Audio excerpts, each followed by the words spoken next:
Welcome, Frank Bay Boxing. Danny Medina already in the building. We're here to talk about Shakur being boring. In case you've been living under a rock, he was called out by Shay Shay Room on the Shay Shay Room, right? We're gonna talk about that. Rolly Romero, Tim Zoo, all the usual stuff in boxing. Slow weekend. UFC's tomorrow, but let's get to that intro.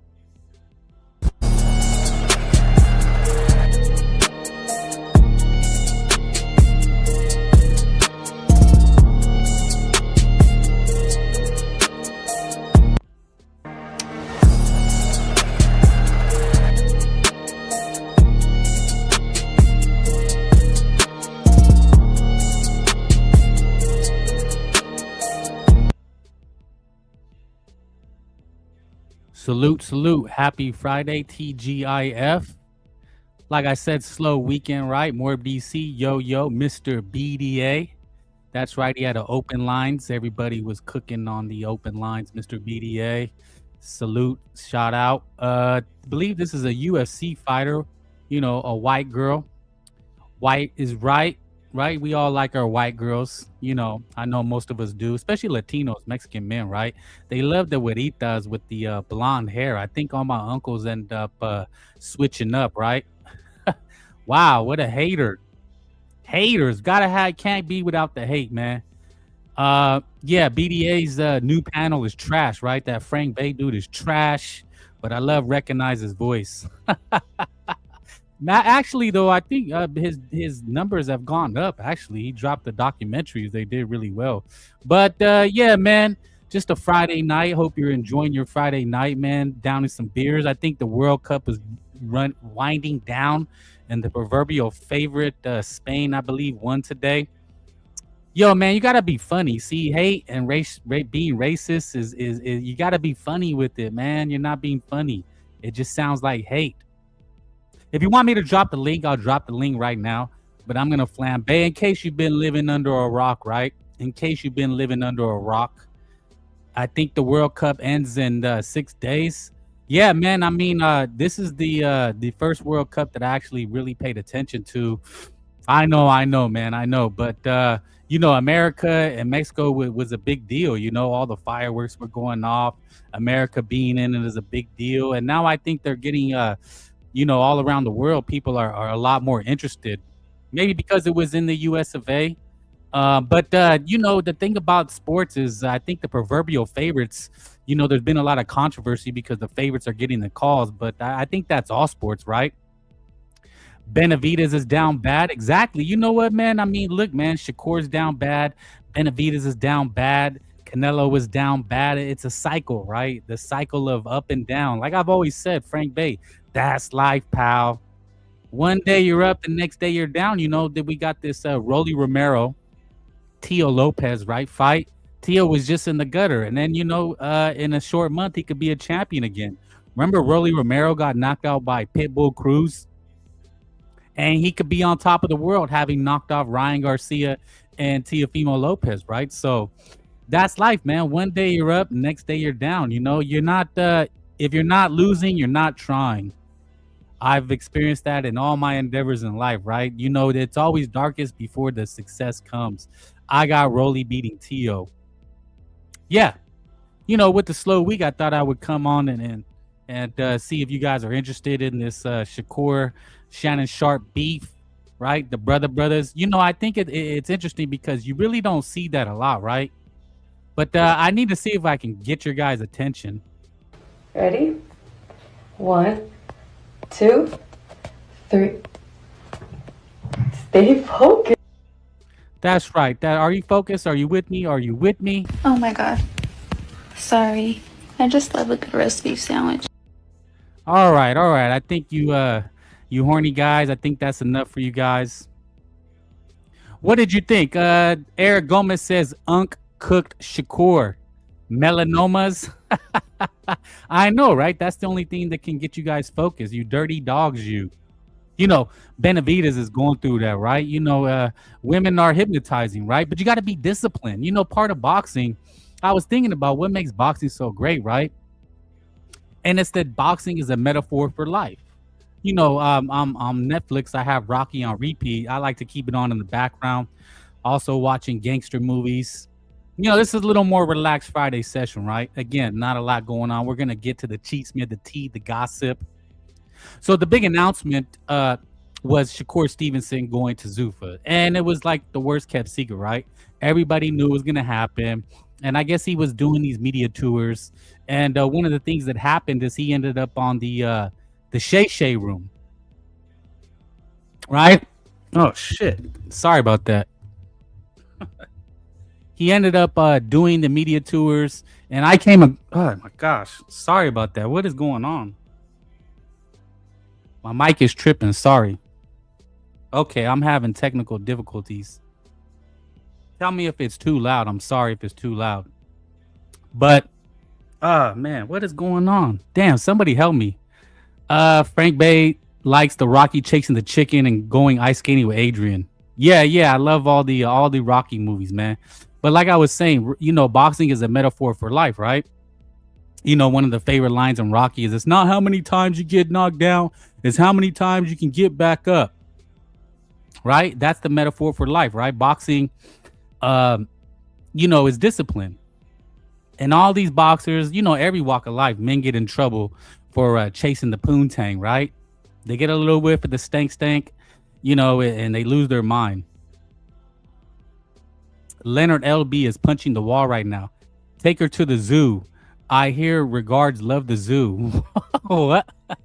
Where's that from? That's crazy. Is that from Rocky? So, Shakur, man, he just doesn't get it. I mean, the guy lacks self-awareness, right? He doesn't seem to get it, is my take. We've been calling him boring for a pretty long time, right? I mean, we've always been saying he's boring, and people get mad at us for saying he's boring. Like I said, I speak in other spaces. The only space that I don't get pushback is from BDA. Usually, the people there, they understand where I'm coming from, where we come from. I mean, we're just being critical of everybody. But you'd be surprised at how many people enjoy Shakur Stevenson. They do. I think they're lying. I don't think they're being truthful. I don't understand how you can enjoy his style. Danny Medina has a crush on Frank Bay. Does he? I don't know. I think Danny Medina's a certain account that's he's everywhere. I've seen him everywhere, right? Some of these accounts, like I said, I need a good trolling Frank Bay account. And I was thinking about this stream. BDA blocked me again. Some of these guys come in and say BDA blocks him. He doesn't block anybody. BDA is known around these streets, man. I've seen him in other places, and he gets attacked everywhere. It's crazy, man. How do you deal with it, BDA? How do you deal with the hate? Me, I just try to laugh it off, But I you know what? I'm not ignorant. I know I bring it upon myself, right? So anyway. I was thinking about it. I was like, I hate talking about Shakur Stevenson. I do. Believe it or not, I really don't like talking about this guy. I know BDA said he has a moratorium on basically not talking about the guy, him, Shakur, or Devin Haney, because they're not fighting. All they are is Twitter warriors. That's all they do. I mean, we don't have any fights. We've been talking about these guys, and they're just a bunch of divas. They are a bunch of divas that just want their ass kissed. Right? I mean, look, the days of Manny Pacquiao, who else was great for boxing? Oscar De La Hoya. Those days are over. I mean, we got Bam Rodriguez, we got David Benavidez, but other than that, man, a lot of these guys, they don't want to fight. And the boxing fans, the new era of boxing fans, right? I think they're cast-offs from the Floyd Mayweather era. They claim to appreciate the sweet science. But again, why is this a boxing thing for me? And why I thought it would be an interesting, good episode. I think because it talks about one of the big problems that boxing has had since the Floyd Mayweather era. And is this diva behavior, this lack of, what would be a good word? The lack of cojones, the lack of balls, the lack of grit. And everything in life, man, people want to see passion, especially when it comes to the entertainment industry, right? When we talk about entertainment, talk about music, we talk about, maybe this is Booty Loose, right? His channel's down bad like Canelo's boxing career. This is Booty Loose. I found it. This guy, look, man, the thing about this podcasting thing, these channels that I've understood that, and I don't even do it as often. I think I have a 2% of a lot of these guys' videos. If you look at their channels, a lot of the bigger channels, because I listen to a lot of people, Billy. I listen to multiple channels, and they have thousands of videos. And the thing about it is, especially in a slow time like this is work. It's very hard to do. I'm sitting here talking to you guys, to myself, but it's not easy. It's work. And people like Booty Loose, I don't know, man. They just developed that. Maybe Eric Gomez is right, a man crush, right? They love, I don't, they probably came to it loving boxing, and then they just kind of developed a what do you call it, obsession with the person. And it happens, people develop an obsession with you, and you're just trying to do your job. This is like a job. It's work. You got to come up with ideas. You got to be able to talk about it. You got to be able to look at the chat, pay attention to people. This is a hard work. Salute to Booty. Then we see that my detective skills are on point. So I'm laying the groundwork for what we're about to uncover, because I've watched clips and I'm seeing it blow up everywhere because, of course, we had the news with Shakur Stevenson signing a Zuffa, right? The worst kept secret in boxing. Morb DC says, this deviant behavior has started by Sugar Ray Leonard and Roy Jones. And I said, man, you know what, though? I feel kind of cheap making this a boxing episode. There's nothing boxing. Just take a break. Don't talk about it. There's nothing going on. I said, no, you know what? Wait a minute, because this is something that is a problem in boxing. These trash fighters. And obviously, Devin Haney, Shakur Stevenson, Floyd Mayweather, they were talented, all right? Nobody's taking anything away from their skills. But I'm talking about boxing becoming what it used to be. The days of the Warriors, Sugar Ray Leonard, Arturo Gatti, Roberto Duran, Frank Bay cooking. He smoked out booty juice from the hidden profiles. Hey, man, it's another click, another view. Don't be a hater. Hit the like. You know what I'm saying? One thing I don't do is banned. I just don't be doing anything sick, saying anything about children or women. I'm a man. I could take it. If you're on social media, you talk like I do, you can't be sensitive. You can't have a vagina between your legs, and let it get itchy. You gotta be a man, drop your balls, and let people speak. But YouTube has its own guidelines. So where am I at? Where am I at with this? Like I said, this is not boxing, right? Boxing is slow right now. It's the World Cup. It's taking the stage. It was the NBA Finals a couple weeks ago. But why I felt this was a good subject and why it needed to be broken down. Frank Baby break things down. Let me know if you want the link now. Again, hit the like. Is that it speaks to why people have gone away from boxing, right? We're in a place where boxing is a niche sport, right? I think women's volleyball, speedlunking, table tennis are bigger than boxing. We just have to be honest when we talk about where boxing is in the landscape of entertainment. It is very, very niche, very at the bottom. I think the WNBA is bigger than boxing, which is sad. And anybody listen to me, anybody giving me a like, subscribe, share, they obviously love boxing. You love talking about boxing, because it's not like you can go to work or with your family and talk about boxing, right? But at least here you got me, somebody, Frank Bay, who wants to talk boxing with you guys. Even if we do have the trolls and whatnot, I have a feeling that Zepeda will get robbed against Roach. And not only do you have boxing talk, but then it's hard to find where there is boxing talk that appeals to you. Now, you may go somewhere and listen and hear somebody praise and love Shakur. I've seen that on social media. A lot of people are roasting Shannon Sharp, saying that Shakur won and cooked Unk. And I'm just like, how? I don't think Shakur Stevenson looked remotely professional.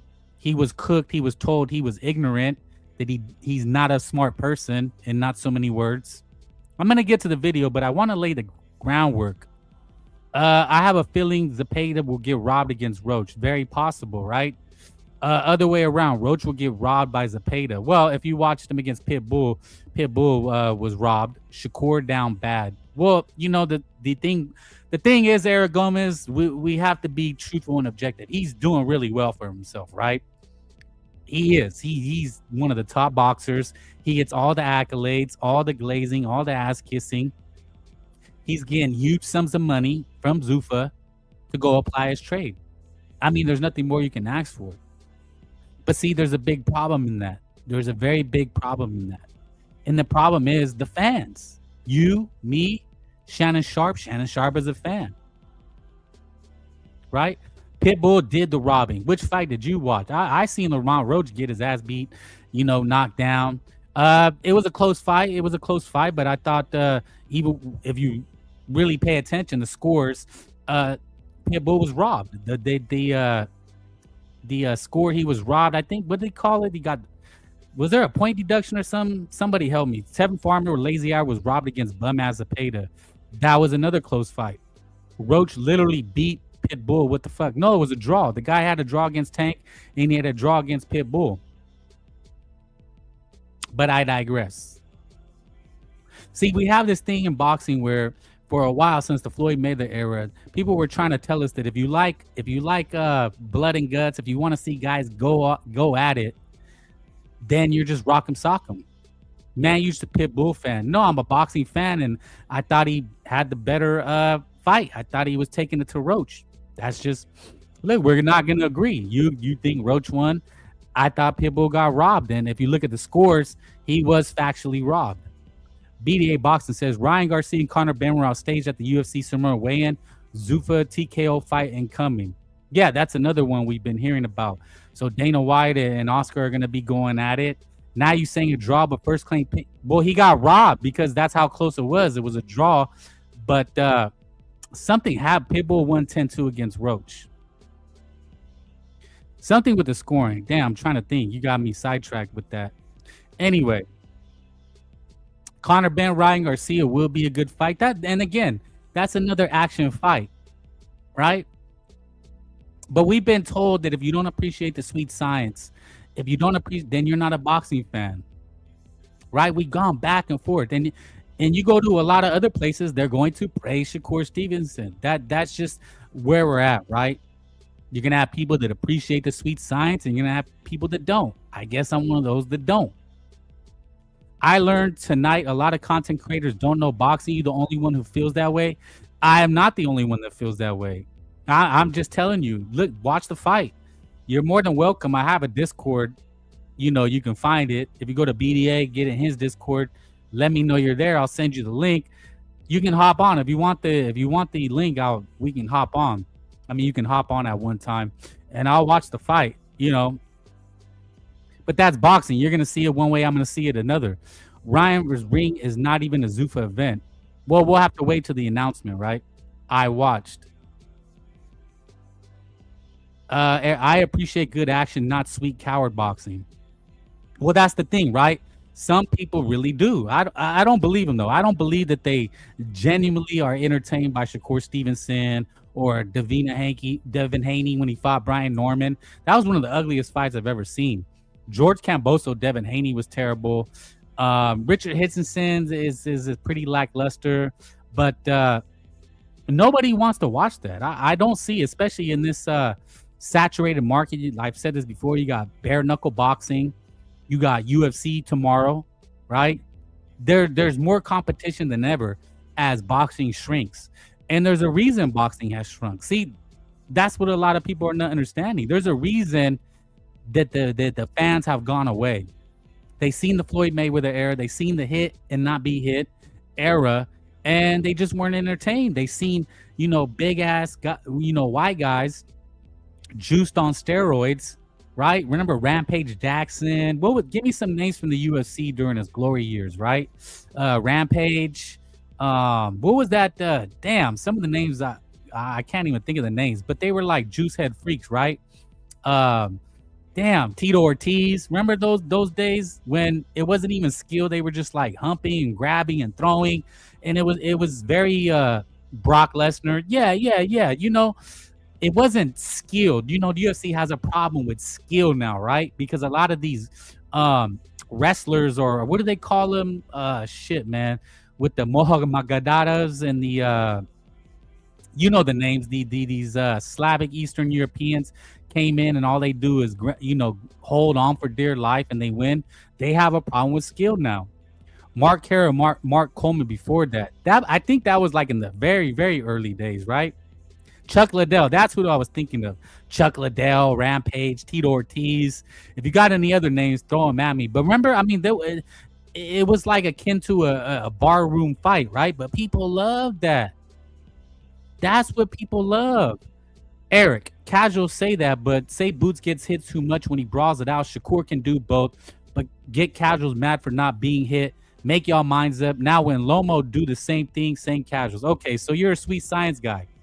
I get it. I'm gonna drop the link. You can hop on. Conor McGregor.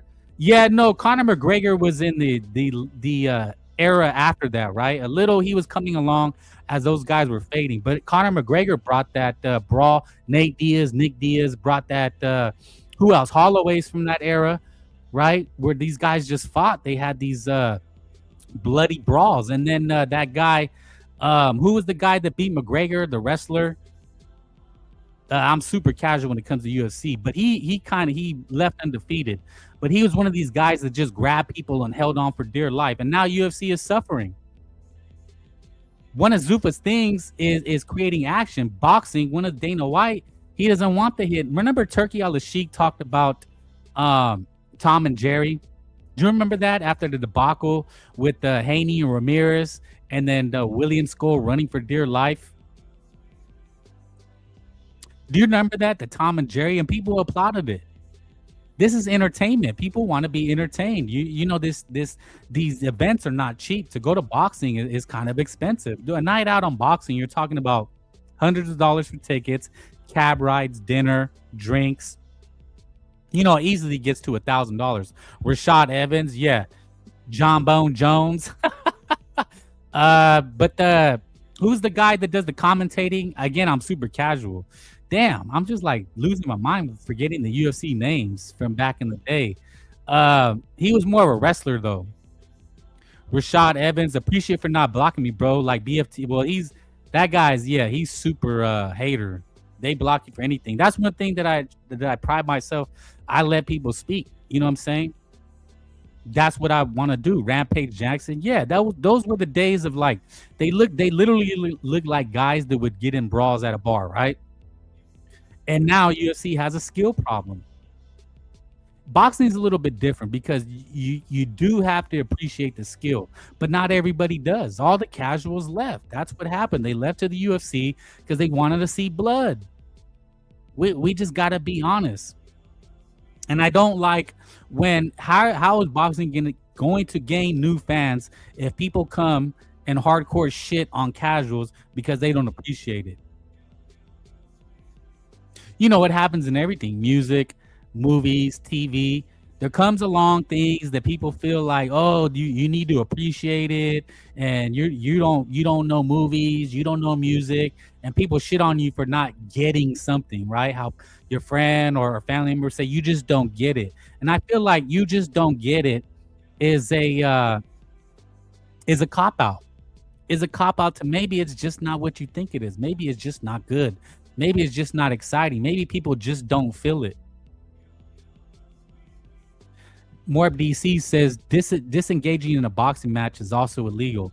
Hitter all day. Eric, it's called cutting off the ring. Be mad at your man for not knowing how to cut off the ring. Well, those are boxing discussions, but we're talking that Frank Bay is doing Casual Friday, right? This is Casual Friday. We're going to pretend we're casuals. We're going to come from the perspective of casual boxing fans. What is a casual boxing fan? It's obviously a person. They're not going to know Navarrete. They're not going to know Shockey Foster. They're not going to know Joe Apataya. They may know Bam Rodriguez. They might know David Benavidez. They will know Canelo Alvarez. They will know Ryan Garcia. Right? You know, that's the theme of the day. Let's look from the mind of the casual boxing fan. You know, we're always so up our own asses, right? We always want to smell our own fingers, right?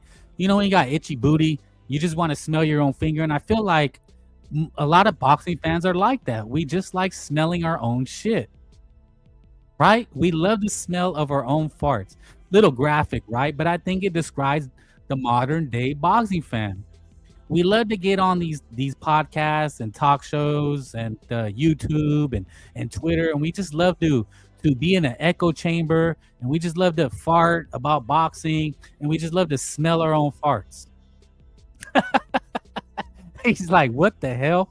No, I think it's the perfect analogy because we're so deluded. Us hardcore fans, we really think this is reality. Hardcore boxing doesn't exist. It's just our little bubble that we exist in amongst each other. Like we all know each other. We all know the channels. We all know the Twitter accounts. We all know the Dan Raphaels, the Steve Kims. We all are in the same ecosystem. There is nothing new. But we like to think it's superior and it's better than the casual boxing fan. But this is Casual Friday.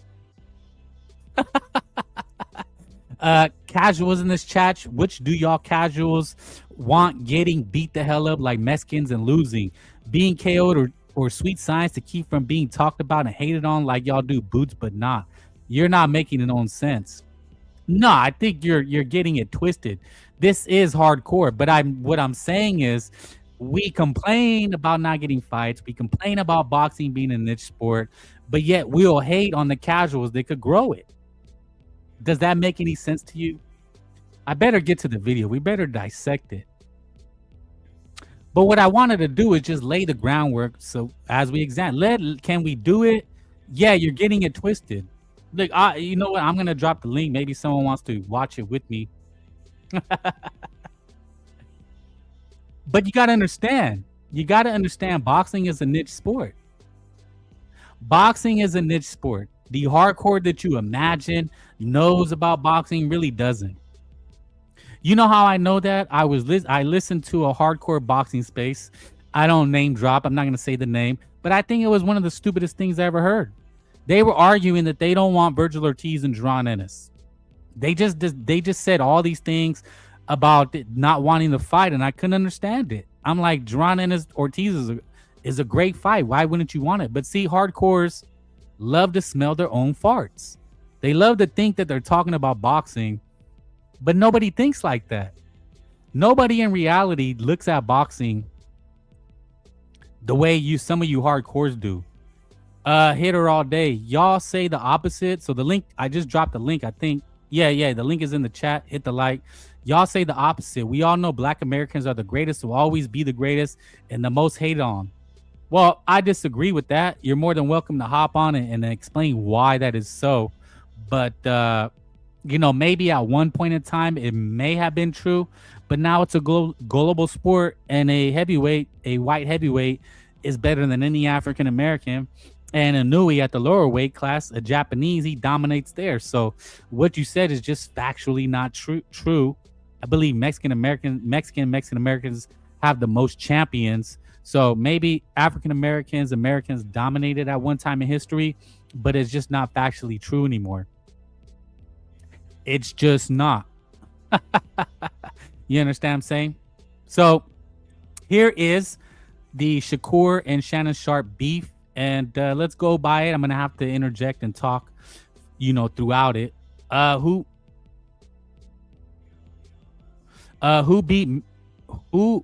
he beat? Mexicans always lose against us.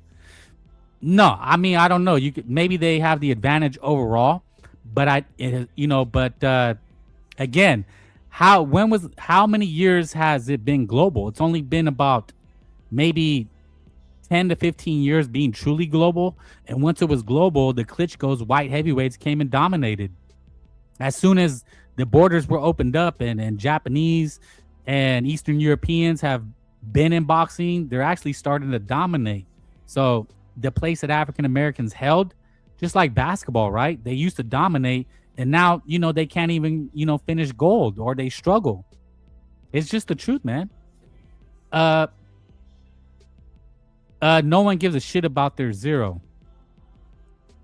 That's another thing, right? From the Mayweather era, the whole thing with undefeated, and we had to live through that, and the ducking, the outright ducking. So let's break this down. Let's break this down. The Shakur and Shannon Sharp beef. I've been told y'all that I was one of the best fighters in the world. A lot of people ain't believe me. Well, now we here. Opportunity is here. And if any of these guys want to smoke with me, I'm right here. I'm not ducking shit. But Shakur, you saying that, let me ask you a question. If Jordan had never played and he says I'm the best basketball player, would you have believed him? He had to show you. Okay, so Shannon Sharp, so you see, Shakur wants people to kiss his ass, right? He starts off with, I'm the best, I'm going to fight everybody. And it looked like Shannon Sharp was ready to pounce on him. I didn't even realize he kind of just pounced on him. Shit. But Shakur trying to sniff his own fart, right? I've been told y'all that I was one of the best fighters in the world. A lot of people ain't believe me. Well, now we here. Opportunity is here. And if any of these guys want to smoke with me, I'm right here. I'm not ducking shit. But Shakur, you saying that, let me ask you a question. But Shakur, you saying that? Damn. I got to see that again. That's crazy. He just really started in on him. I didn't even know it went. I haven't really. Is this the full episode? This is, I think, 5 minutes, a clip of it. I've been told y'all that I was one of the best fighters in the world. Okay, that's why he said, I've been telling you I'm the best fighter in the world. See, and you can see look at the facial expression of his brothers, too. And see, this is something like, I'm assuming Hitter All Day is African-American. They get offended, but they don't get offended when other brothers are saying it. It's not, if I say it as racism, right? If anybody else say it's racism or bigoted or prejudice, but I guess only you can call out each other, right? Do you understand the hypocrisy and what I'm talking about? But yeah, Shakur already smelling his own fart.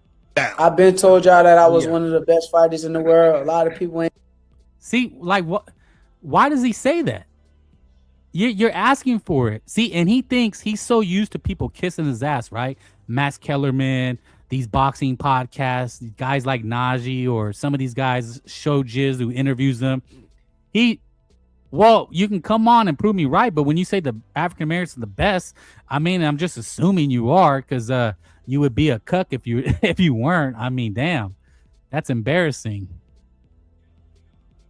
But why does he feel the need to say that? Frank Bay, yes, that's me. Why are you questioning me? He just comes out expecting people to kiss his ass. I've been told y'all that I was one of the best fighters in the world. A lot of people ain't believe me. Well, now we here. He says a lot of people ain't believe me. What do you mean? He got raised to number 3. See, nothing's ever going to be good enough for these guys. They just want you to kiss their ass. And this is when people are going to push back. It happens in every entertainment industry, right? Music, actors, when they get too big-headed and they start wanting the accolades and the awards, and when they don't get, they start crying, right? People are going to push back. He doesn't get it. I've been told y'all that I was one of the best fighters in the world. A lot of people ain't believe me. Well, now we here. Opportunity is here.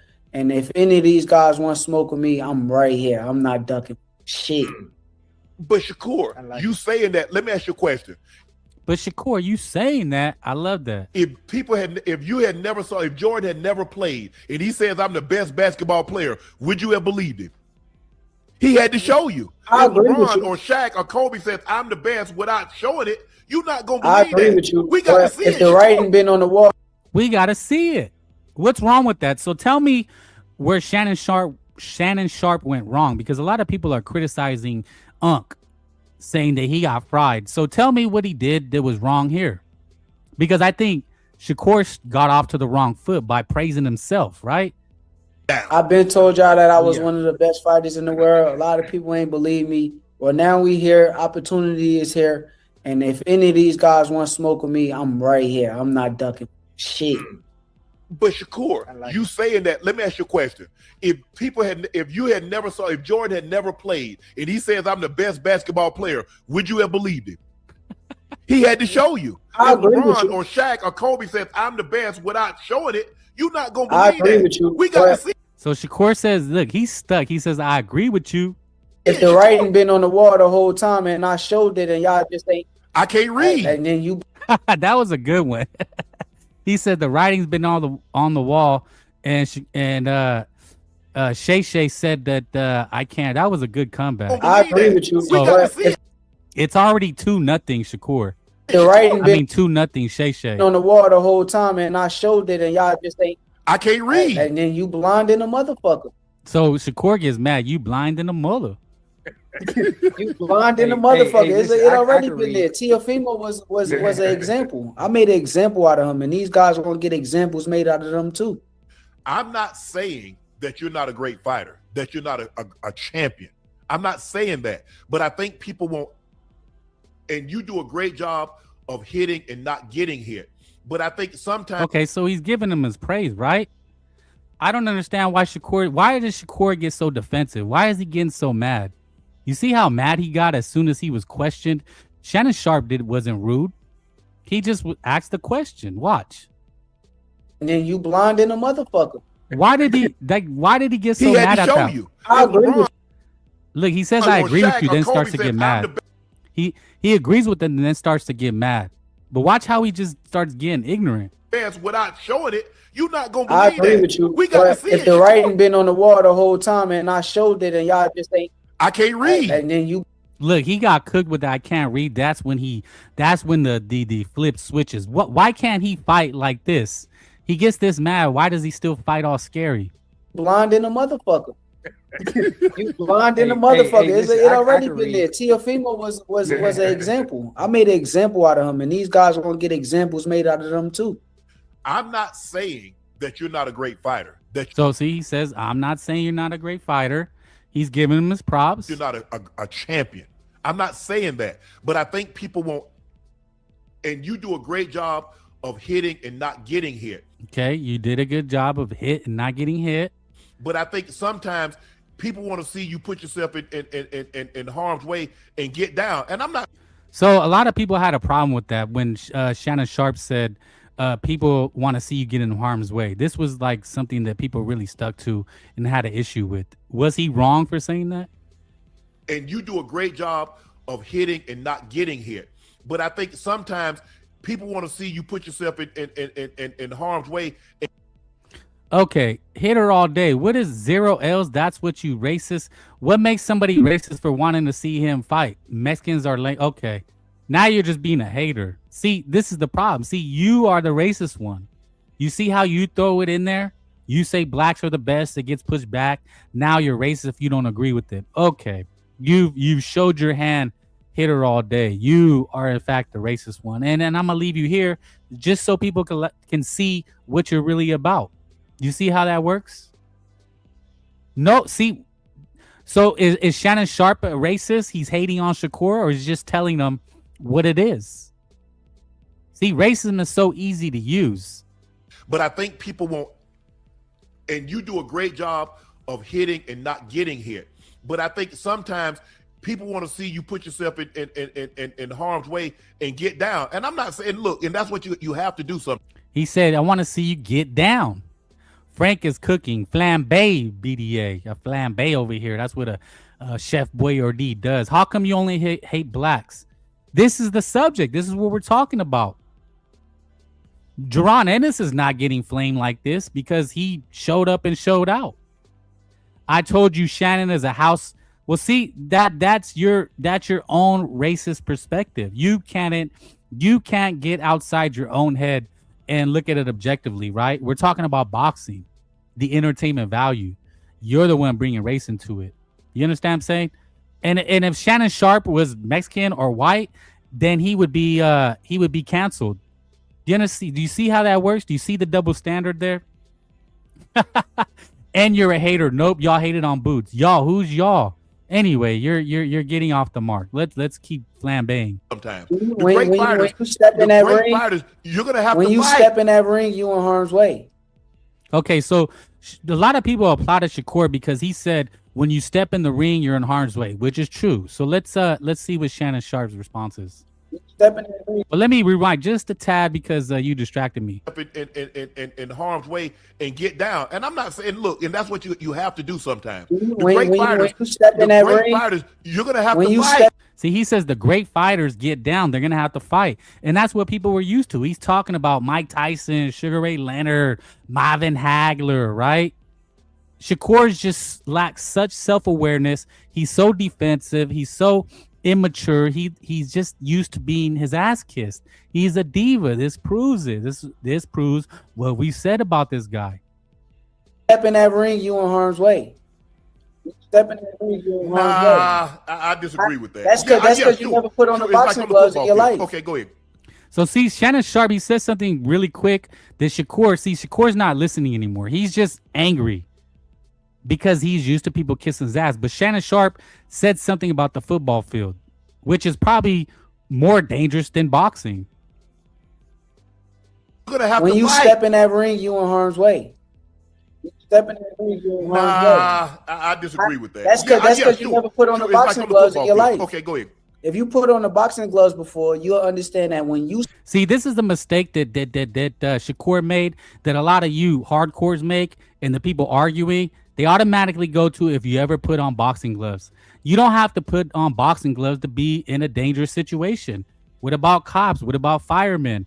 What about sailors? What about animal trainers? Everybody faces dangerous situations in their work. There's people that work with criminals. And nobody uses that excuse. That's what you signed up for. And this is something that a prima donna diva will go to, to try to shut the other person down. But when other people do dangerous things, they don't ask for congratulations. It's the job. It's what you're asked to do. It's what you want to do to make a lot of money. So you have to accept the criticism. step in that motherfucking square circle, you in harm's way. And when you go watch my last fight, since you saying I don't put myself in harm's way, who was backing up? Me or T.O.? Oh, you backed him Who was up. backing up? You backed him up. You So how backed wasn't I in people. harm's way? Hey, you said you So- was gonna do that too. I 'Cause asked the everybody question, feels for it. He's how always wasn't been I in aggressive. harm's way? You weren't, but when I think for Answer me the personally, question. See, now he's trying to G check him. Wait. You casuals want Shakur to get hit for a wrist to get KO'd. Y'all prey on Block's downfall. You can't beat us. You said you're not black, but you're speaking as you're black. See, that's how I know you're Fugazi. I mean, you're not even worth speaking to anymore because you just told on yourself. You understand what I'm saying? See, it's so easy to see through these guys. You're not a cop or firefighter, not what they signed up for. No, that's what they signed up for. What are you talking about? You a content creator, you know nothing about harm's way, dude. I don't get, this is not my job, okay? And I have been in harm's way. It's what I signed up for. But I didn't cry or complain about it. And if I did, my dad told me shut up. Do you understand what I'm saying? Do you understand why this guy's getting cooked? Because he's getting defensive about a fan. What a fan is saying. He could have handled it a lot differently. But you see, he's getting angry, and that's the first sign of defeat. Hey, you said you So- was gonna do that too. I 'Cause asked the everybody question, feels for it. He's how always wasn't been I in aggressive. harm's way? you weren't. But when I think for Answer me the personally, question. I never thought you could. I didn't think you could lose to Teofimo. That's Now, on you. if you back up Tank, you back up Haney, you back up those guys, I'm gonna come on here and say, Ocho, he proved me to be a liar. I said he wasn't gonna be You able to wouldn't do have X, bet Y, and Z, you would have and he never showed bet me. no money that I was gonna beat Teofimo the way that I beat him. Yes, I would have. The way that I beat him, no, Yeah. you wouldn't. Are you so are you trying to be when they talk about lightweights and super lightweights and junior welterweights, are you trying to be in that Sugar I'm not Ray, comparing myself Floyd to none of Mayweather? these. So he said he's not comparing himself to anybody, right? But when he first got on here, what did he say when he first got on here? I've been told y'all that I was one of the best fighters in the world. See, the guy lacks self-awareness. Have you ever filed to be a police officer or fire? On their app, it doesn't say it's what they signed up for. Bro, everybody has a dangerous job. There's not a job that doesn't lack any danger. If you're a teacher, right, in a hood school, you might be in danger, but nobody cries or complains about it. Nobody's going to give you sympathy. We all sign up for what we sign up, but he wants extra credit for when I step in there, I'm in harm's way. No, we've seen guys take dives. We've seen guys avoid contact. So, Shannon Sharp is not letting him use that excuse. And the reason he's getting that is because of what he first said. You got to pay attention. Listening is a skill. Listen how he comes across. And Shannon Sharp wasn't going to have it. I've been told y'all that I was one of the best fighters in the world. A lot of people ain't believe me. Well, now he wants to have that. It's me against the world. Nobody believed me, and it's just not true. He wants to use that as a shield, as a cover. You are really on your race theory today, right? All white Mexicans are known for hating on Black Americans. You said you weren't even Black, so why am I even gonna entertain you anymore? Dude, you a content creator, hood school idiot. Most are in suburb areas. You missed the point. Everybody has danger. A waiter could have danger. A cook could get, have a fire. Dude, everybody has. There's nobody that's gonna tell you they don't have a dangerous job somehow, somewhere. And Shakur is trying to make you believe he's just in harm's way. He's facing killers and things like that. He's dodging bullets. Shannon Sharp is not letting him get away with that. Backing up. You backed him up. So how wasn't I in harm's way? Hey, you said you was gonna do that too. I asked the question. How wasn't I in harm's way? You weren't, but when I think answer the question. See, why is he trying to punk him though? Answer the question. It's not your show, dickhead. See, that's crazy. If I was Shannon Sharp and he was on my show, Shannon Sharp is trying to be cool and nice because I think Shannon Sharp is a lot smarter than him, and you're gonna see it. Hopefully, this is the clip. But hit the like and hop on. Hop on, hit the link. If you disagree with my takes, I'm just playing it and commenting. Did Shakur call him a hoe? I don't know. I don't think so. Let's go. I never thought you could. I didn't think you could lose to Teofimo. That's now, you. If you back up Tank, you back up Haney, you back up those guys, I'm gonna come on here and say, Ocho, he proved me to be a liar. Yeah. I said he wasn't. You wouldn't have bet. He would have never bet no money that I was gonna beat Teofimo the way that I beat him. Yes, I would have. The way that I beat him, no, you wouldn't. Are you so are you trying to be when they talk about lightweights and super lightweights and junior welterweights, are you trying to be in that sugar I'm not comparing myself to none of these dudes. I'm trying to be the first Shakur Stevenson. There's a lot of guys say that. I'm not trying to compare myself. Well, you are comparing yourself if you come off and say I'm the best and nobody believed in me.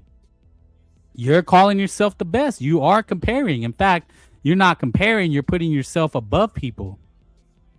In life, a general rule is usually to be humble, but I don't think he can. I don't think it's in his DNA to be anything other than a diva. Well, the profile picture is basically irony. I'm making fun of Teofimo. See, you just don't get it, sir. You don't get it. You don't get it. You don't get it. You got to have fun with it. We're having fun with this. This is fun. You know what I mean? Nobody's taking it absolute seriousness. And that's the problem with Shakur. He doesn't have a sense of humor. You can tell he doesn't have any charm, any personality. He doesn't know how to separate himself from who he is as a fighter. And you're going to see it's going to cause him trouble later in life. You can see this.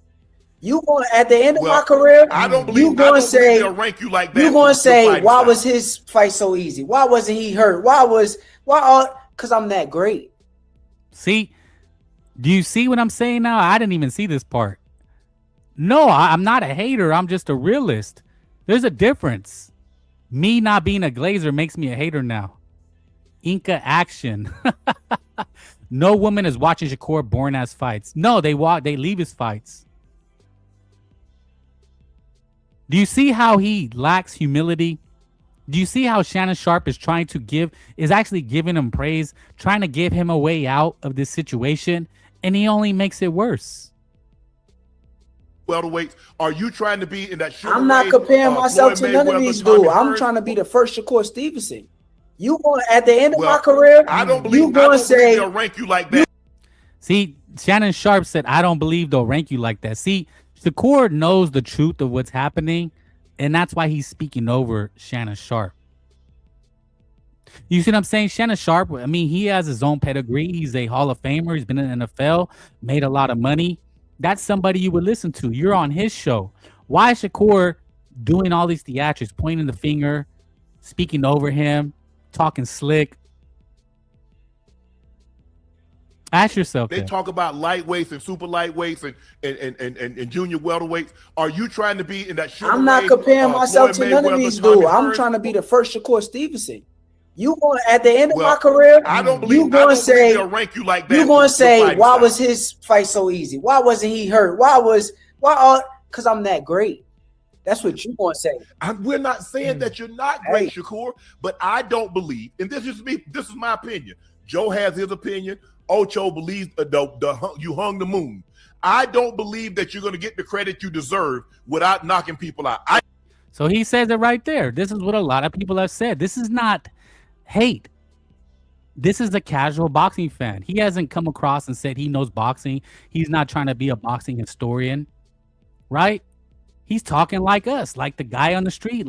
These are the fans that you need, Shakur. See, you lack self-awareness. These are the people that you need to endear yourself to. And you just really lost it. You kind of dropped the biggest bag you could have had. You could have endeared yourself to Shannon Sharp. You could have said, you know what, man, I understand that. Maybe you're not understanding where I'm coming from, the way I was taught boxing. You could have handled this in a multifaceted way. They really elevated you. But instead, you kind of just shit on him. You shit on the casual, average boxing fan.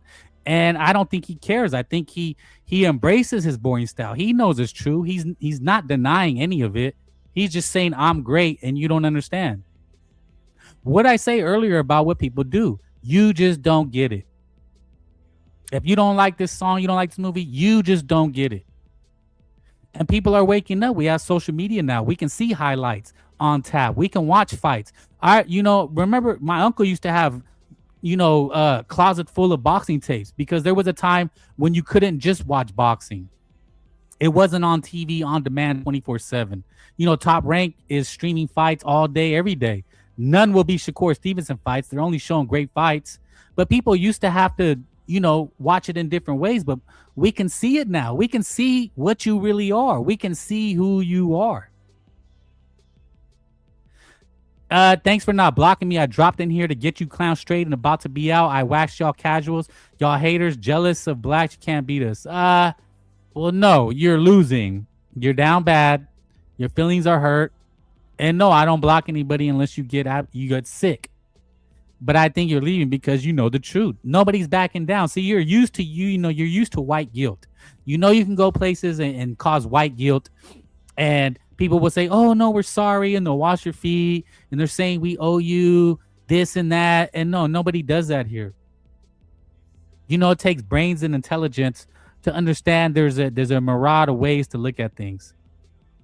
Y'all don't call Loma boring. Y'all don't call Xander boring when he literally ran the entire fight prior to beating Whoop Boots. No, I have. You can play some of my stuff before. We've called Xander boring. So you're just wrong. You're a racist.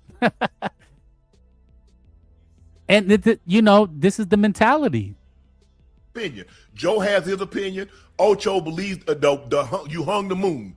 I don't believe that you're going to get the credit you deserve without knocking people out. That's why you never boxed before. That's not boxing. That's how I know you never boxed before. Floyd Mayweather, you could talk about Floyd Mayweather. You can say the guys that he knocked out, but in the tail end of his prime, he wasn't just knocking guys out. This is not true. No, because his hands got brittle. Exactly. I got hand problems too. What's the difference? So now Shakur, see, this is how this guy fries himself.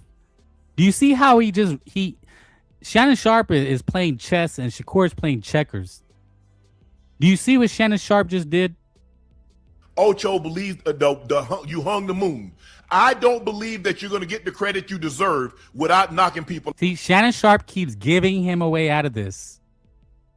That's why you never boxed before. And then what does Shakur Stevenson do? He uses the common tactic. That's why you never boxed before. That's not boxing. That's how I know you never boxed before. Floyd Mayweather, you could talk about Floyd Mayweather. You can say the guys that he knocked out, but in the tail end of his prime, he wasn't just knocking guys out. Here's the key.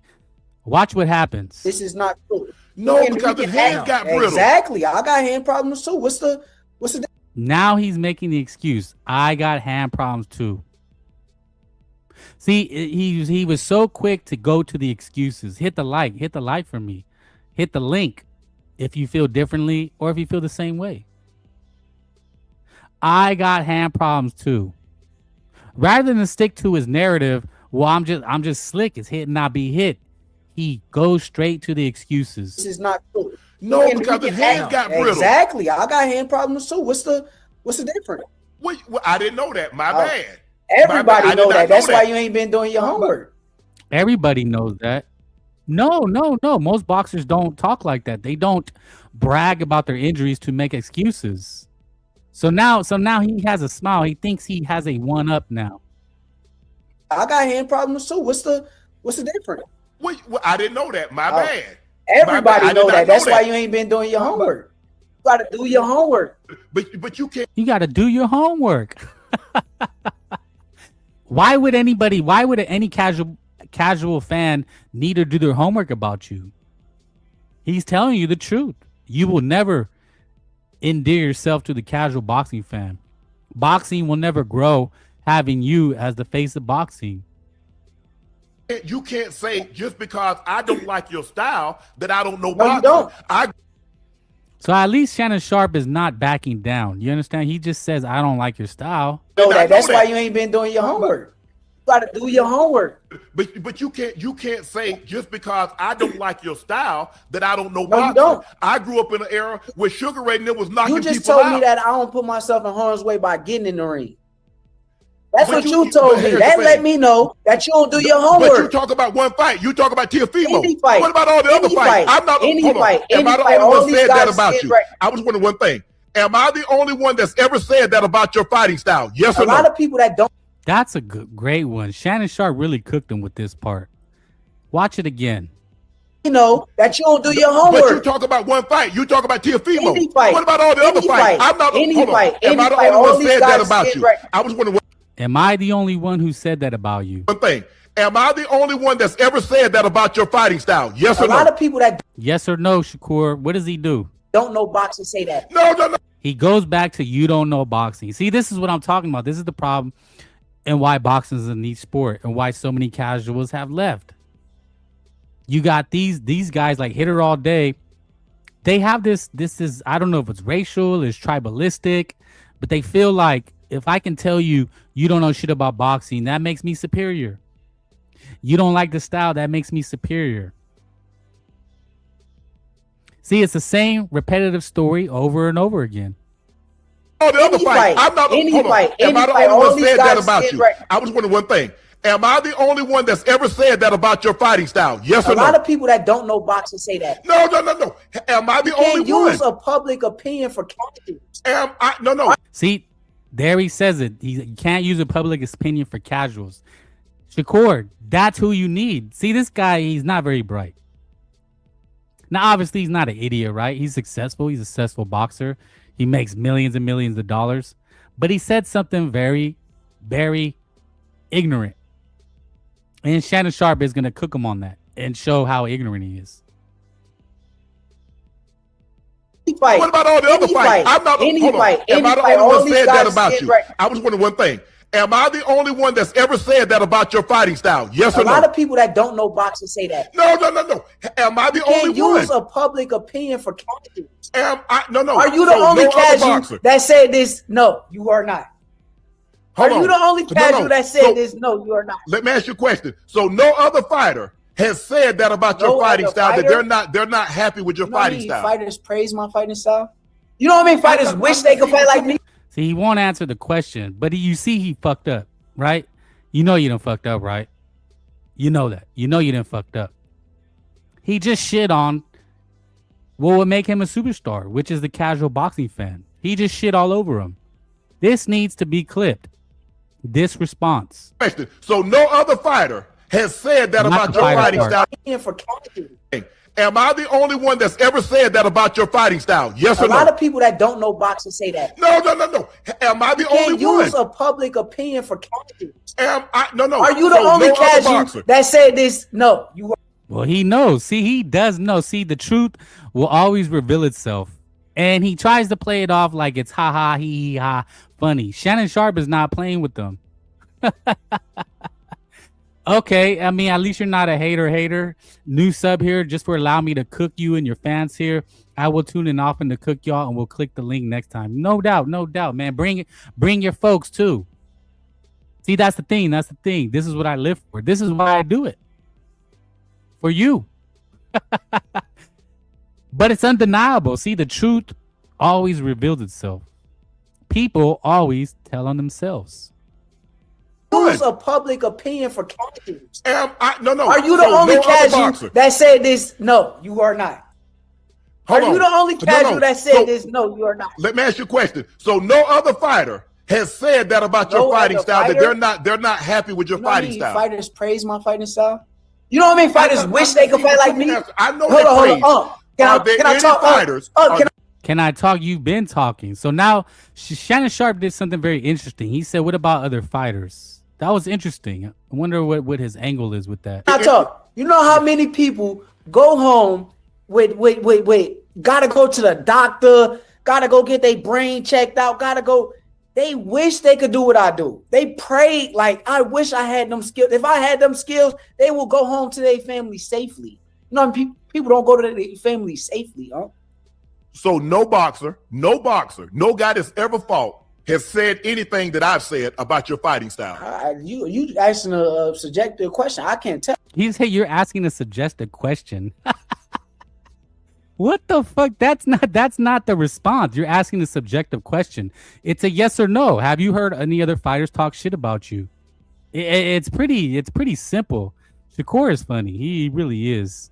Get them likes up. That's right. Allowing me to cook here. Well, I wouldn't say you cooked. I think you were like eating crayons here. You know, you made some crayons and peeled them and ate them, but I respect it. I came solo. I know. Hey, you battled. No doubt. School, you not knowledgeable enough. Okay, so there's beef now. This was funny. Let's go. So no boxer, no guy that's ever fought has said anything that I've said about your fighting style. You asking a subjective question. I can't tell you. I'm telling you that. You sound like a cat. Subjective. Why are you getting so upset with me? It's my opinion. We debating. We having a good debate. I called you up 100 times. That means I look at you like an unk, right?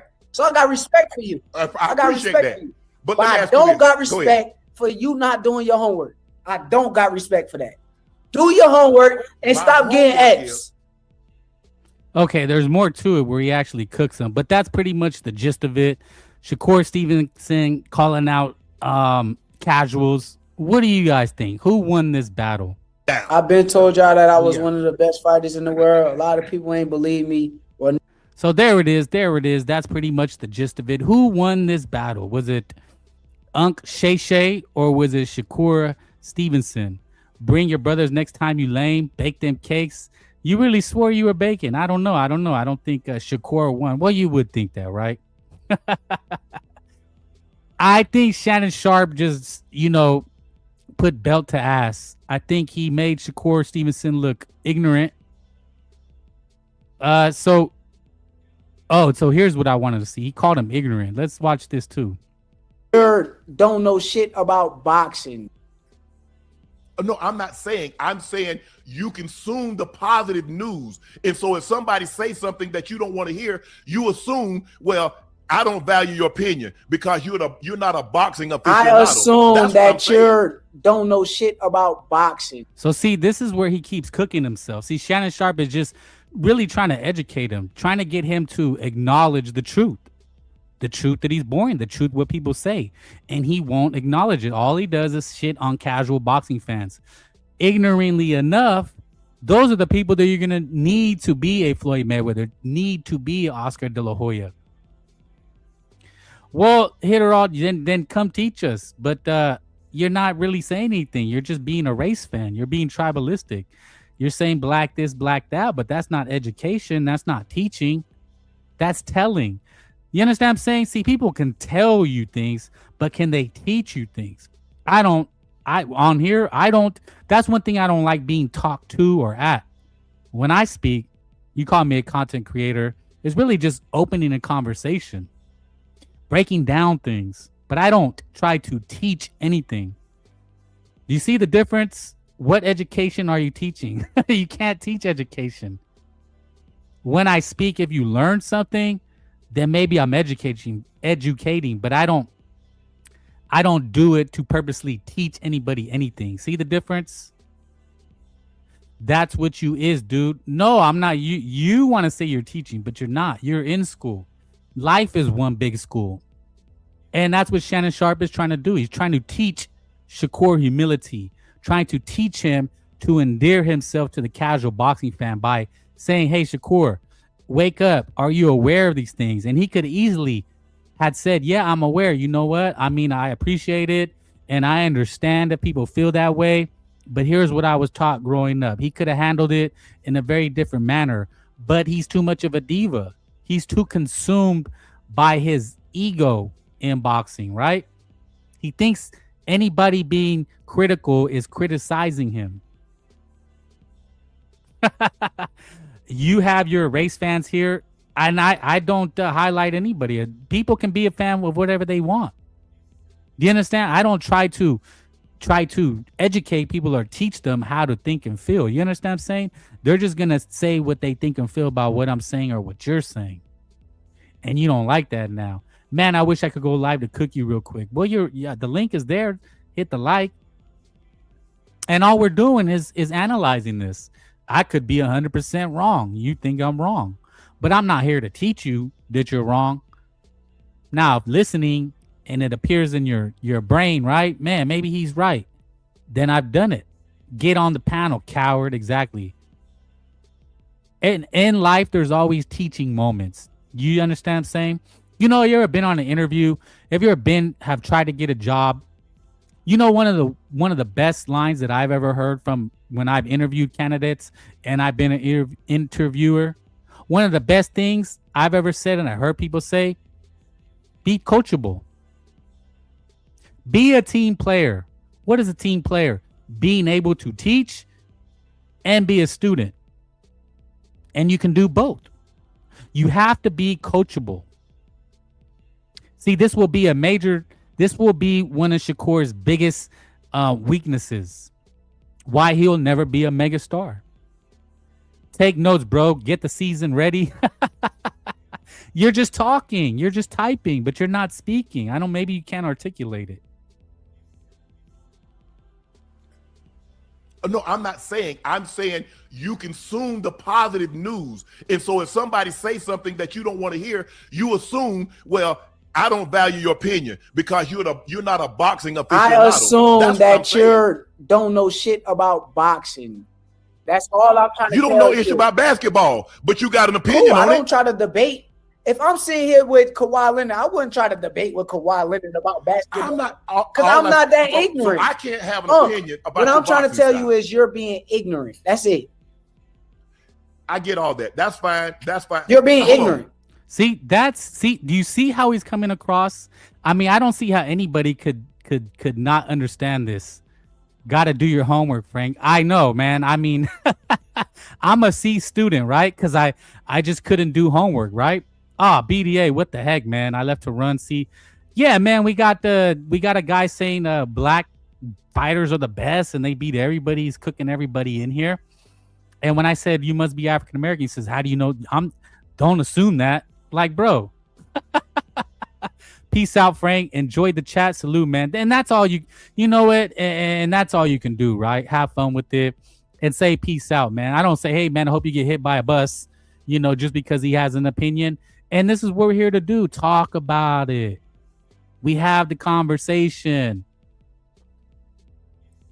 Well, I'll rewind it for you, BDA. Just it looks like Shannon Sharp is trying to have a teaching moment or have a moment of clarity with Shakur, but he's too wrapped up in his identity as a boxer. He doesn't know how to look outside of himself, and he's shitting on what could make him a superstar. Shannon Sharp appears to wanting him to see that, but let's look at it. No, I'm not saying. I'm saying you consume the positive news. And so if somebody says something that you don't want to hear, you assume, well, I don't value your opinion because you're the... See, he says something very key. You consume the positive news, and it's obvious. That's what we said. This guy's a diva. You consume the positive news. That's what happens in a lot of these boxing spaces. They only want to consume what is positive about their fighter, whether it's Tank, Haney, even Canelo, Benavidez, whoever your favorite fighter is.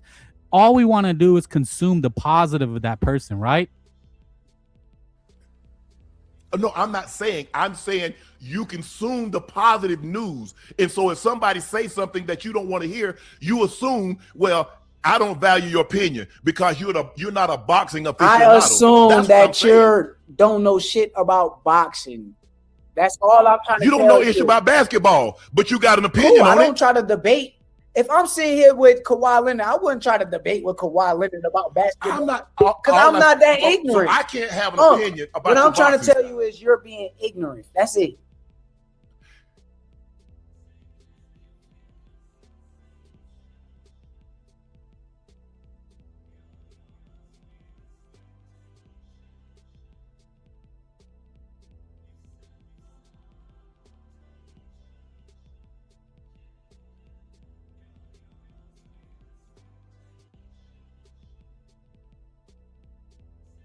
Oh, sorry, Dan was muted. Yeah, just making sure whoever's on is not a troll. They go by coach. Speak, please. It's the one and only. Oh shit, man.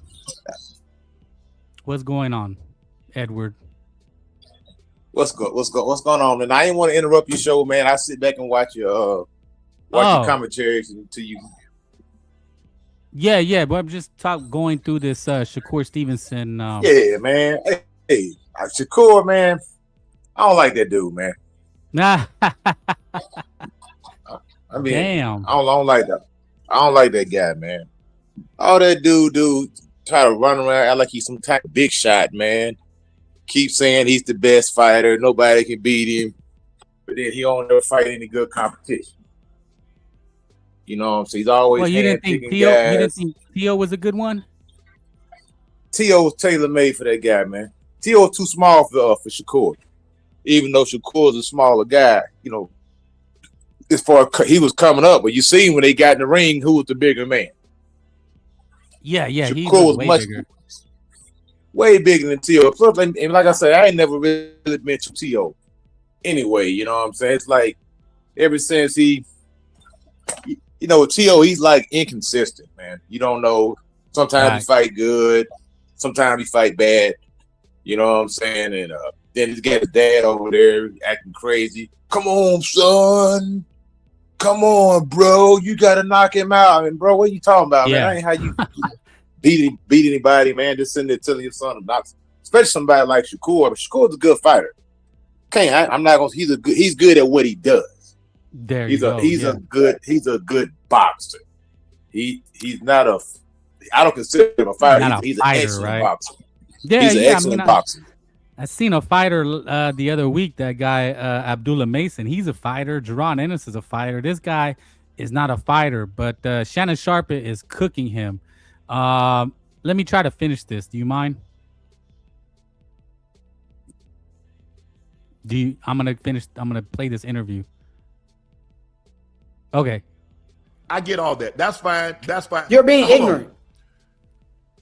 Shakur, ignorant is something that should never come out of your mouth because you don't have a degree. Ooh, damn. Roasting. Do you hear that? That's fine. You're being ignorant. Shakur, ignorant is something that should never come out of your mouth because you don't have a degree. Okay. I run circles around you in the classroom. Brother, I don't give a fuck about a classroom. Damn, it just got heated real quick. That was some cold shit, man.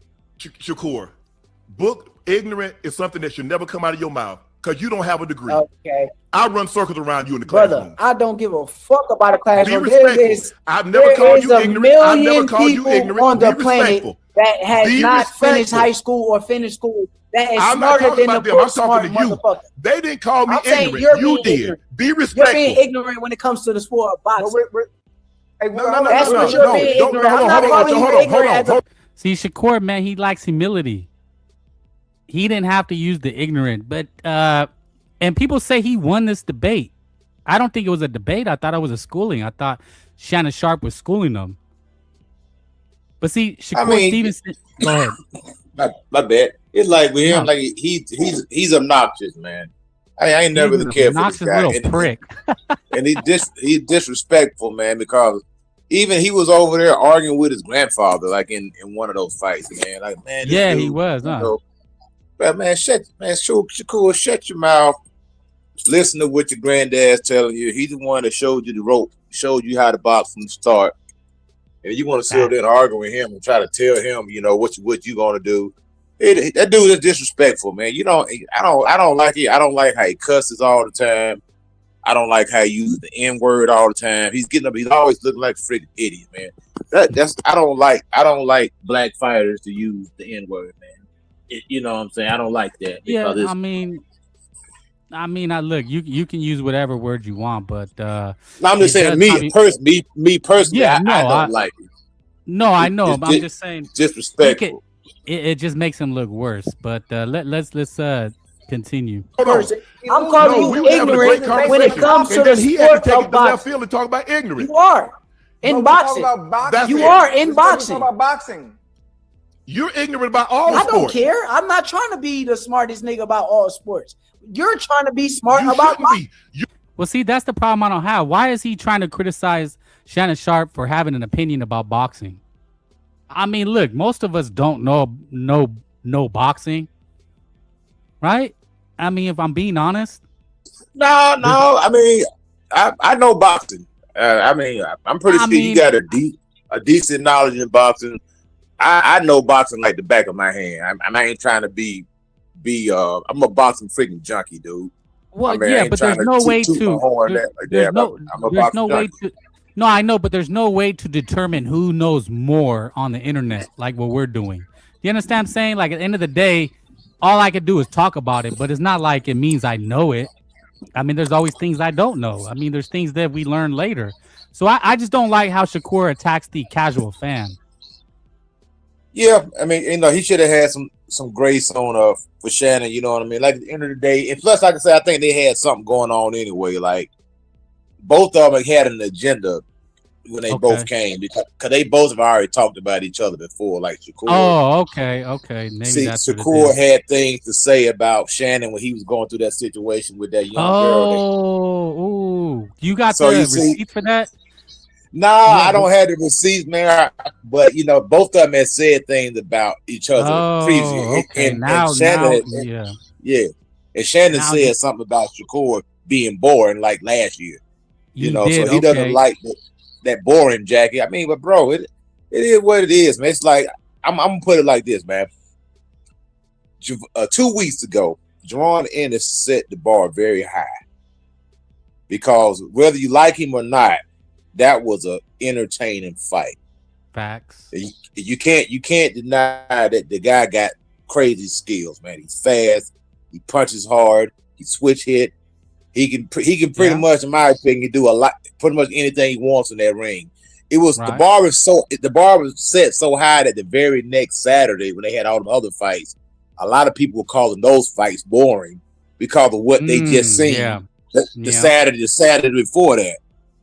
Like what's the name? Shoot. The shoot fight. It was boring, man. No, shoot a good fight.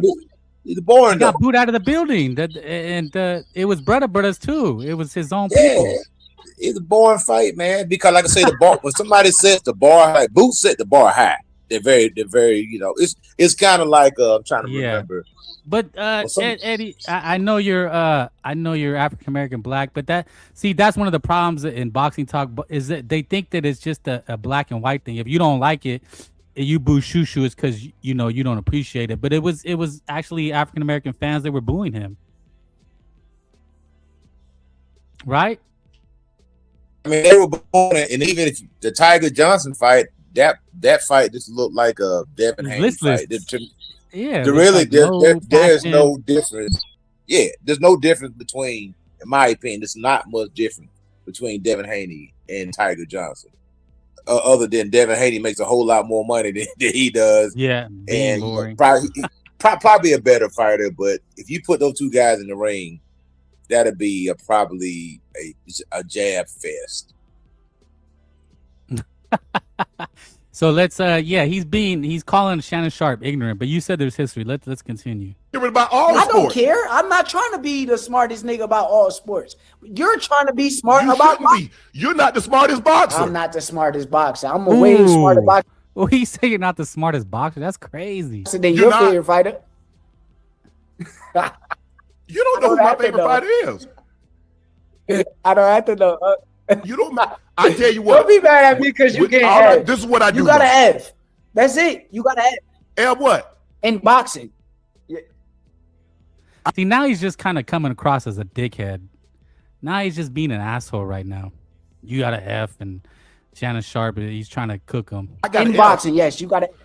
I have an opinion about my style and what I like to see. And That's you it. can have your opinion. I didn't try to say, would you this, you You that. can That's have all your I said, opinion. I don't Shakur. have no problems with your opinion. I think that He says he doesn't have a problem with his opinions, but he was calling him ignorant, and he don't know shit about boxing when he gave his opinion. Yeah, that's pretty much a personal attack, and then he tried to clean it up. And That's a good point. I'm gonna tell you, he shouldn't be talking to Shannon like Shannon's an older gentleman. But I'm also tell you something too. It's just this is my theory. There's some colorism going on in here. He's talking to Shannon like that because he's a darker skinned brother. Okay, I don't know anything about that. I think That's something that you don't know nothing about. I mean, I'm just reason why I say that is because Teofimo Lopez, he didn't have any smoke for him. He kind of let Tio off the hook. Ryan Garcia, he didn't have any smoke for him. And we know all the comments that Ryan Garcia made. We know all the comments and stupid antics that Teofimo made. And he sit there smiling in them dude's face. People that look like him, he had a lot of smoke for him. He's cussing them out. He's calling them names. He's calling them the N-word. But these two fools over here, these racist fools over here, you ain't got no smoke for them. You're smiling in their face. Yeah, you know, it's weird dynamic. I don't like the dude. I don't like Shakur. He's being very smug. He's just being a dick. Let's continue. No, yes, I don't. You do. You just called me ignorant, but I you said ain't got you're no problem with my ignorant in opinion. the sport of boxing. I've told you this 100 times. Which Whether you means want to hear it it's my or not. opinion. In boxing, you are It's ignorant. my opinion. And I It's stand my by that. opinion. It's my you're opinion. ignorant. You got upset because I don't fall and praise you. No, Your style is boring to You're me. not really. Your style is boring to me. That's his opinion. Why did people think that Shannon Sharp got cooked on this? I think it's because they're Shakur fanboys. They know the truth. Someone calls you boring. He took that personal. And you know what? As a fighter, I can see how he could take that personal. It's just like an artist. Artist is sensitive about their work. You know what I mean? So I don't have any problem with him taking that personal. You calling me boring. Well, I don't like the fact that you calling me boring. You know what I mean? Because really what you're doing, you're hurting my brand too by calling me boring, because now everybody else is gonna start calling me boring. You putting a jacket on me. But that's because he called him ignorant. That's what I was saying. Shakur, this is his problem. He needs to endear himself to the casual fan. In this whole interview, he's just shitting on the casual fan. You don't know boxing. You're ignorant. Just shut up. And it's like, how is that going to make new boxing fans? But let's continue. Because I don't fall and praise you. No, Your style is boring to You're me. not really hearing me. Your style's still boring.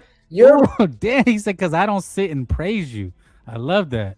Because I don't fall and praise you. No. See, this is something I didn't see on social media. People said that Shakur cooked them, but they didn't really play these parts, which I think makes Shakur look really bad.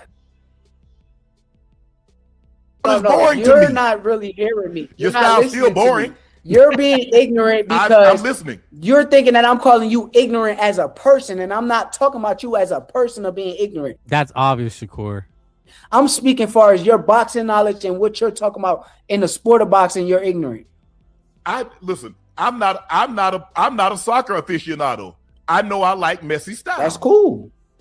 But if you speak on Messi and you start talking to Messi and tells Messi, "Oh, this is that," Messi will call you ignorant in his sport too. No, Ocho and I get into the debate all the time about Ronaldo and Messi. Ocho say, it's hard to say Messi ain't the GOAT, but I like Ronaldo's style. His style is more conducive to what I like to see. And that's what most people do about sports, right? They debate about basketball, they debate about baseball, they debate about football, and we have these casual conversations. Why is boxing so different? People, go ahead. Were you gonna say something? Nah, yeah, man, that's how it is, man. You know, it's a lot of tribalism too in boxing, man. But everybody wants to be right. Everybody try to get on the internet and sound like a genius and stuff, and try to make the right predictions. And then when you get a fight wrong, they want to say, "Oh, you don't know nothing about boxing. You're an idiot." Yeah. You know, all this type of stuff, man. You know, everybody ain't gonna. If we was all, you know, picking the right fights all the time, we would be like millionaires because you just put every dime that you had on whoever you thought was going to win. At the end of the day, it's a fight, man. You know what I'm saying? It's like, even it's always a chance for the other guy to win, even no matter how good your guy is. Yeah, I think every fighter has a puncher's chance. Even the worst guy has a puncher's chance. But in this situation, though, it's the actual boxer himself talking shit to the casual fan. And that's not a good look, man. I don't think that's not a good look from Shakur. Let me John Blake says Shannon cool. He called out Shields too when she kept saying she would beat up Rolly. Well, he has, and that's the crazy thing. He has a real. Do you listen to the Shay Shay Room, Eddie? Yeah, I listen to it from time to time when he got somebody on there that I'm want to check out. Yeah, he has a massive platform. Shakur is just. I don't know, man. He's really shooting himself in the foot. But but we've said this about him. You even Eddie don't like him, which is crazy. Oh, but I like Ronaldo's style. His style is more conducive to what I like to see. That's what Ocho said. I didn't say Ocho. No, when you say the style is boring, you're giving an opinion on something that, to me, I feel is very ignorant. Especially if you say Teofimo was my most entertaining fight after I just fought Williams of Pater. Right before his Teofimo fight. And if you didn't see it, that means you didn't do your homework. So you bring me back to square one at all times. You get an F when we're talking about the. He's such a dickhead, though. Why does he keep trying to school Shannon Sharp on his own show? Yeah, plus, like I say, you can't. I mean, the man he's a freaking 50-something-year-old man, so he's seen hundreds, probably thousands of boxing matches. Because he's a boxing fan. So that doesn't mean that he may not be like a world-class trainer, but he know what he's watching and he know what he's looking at.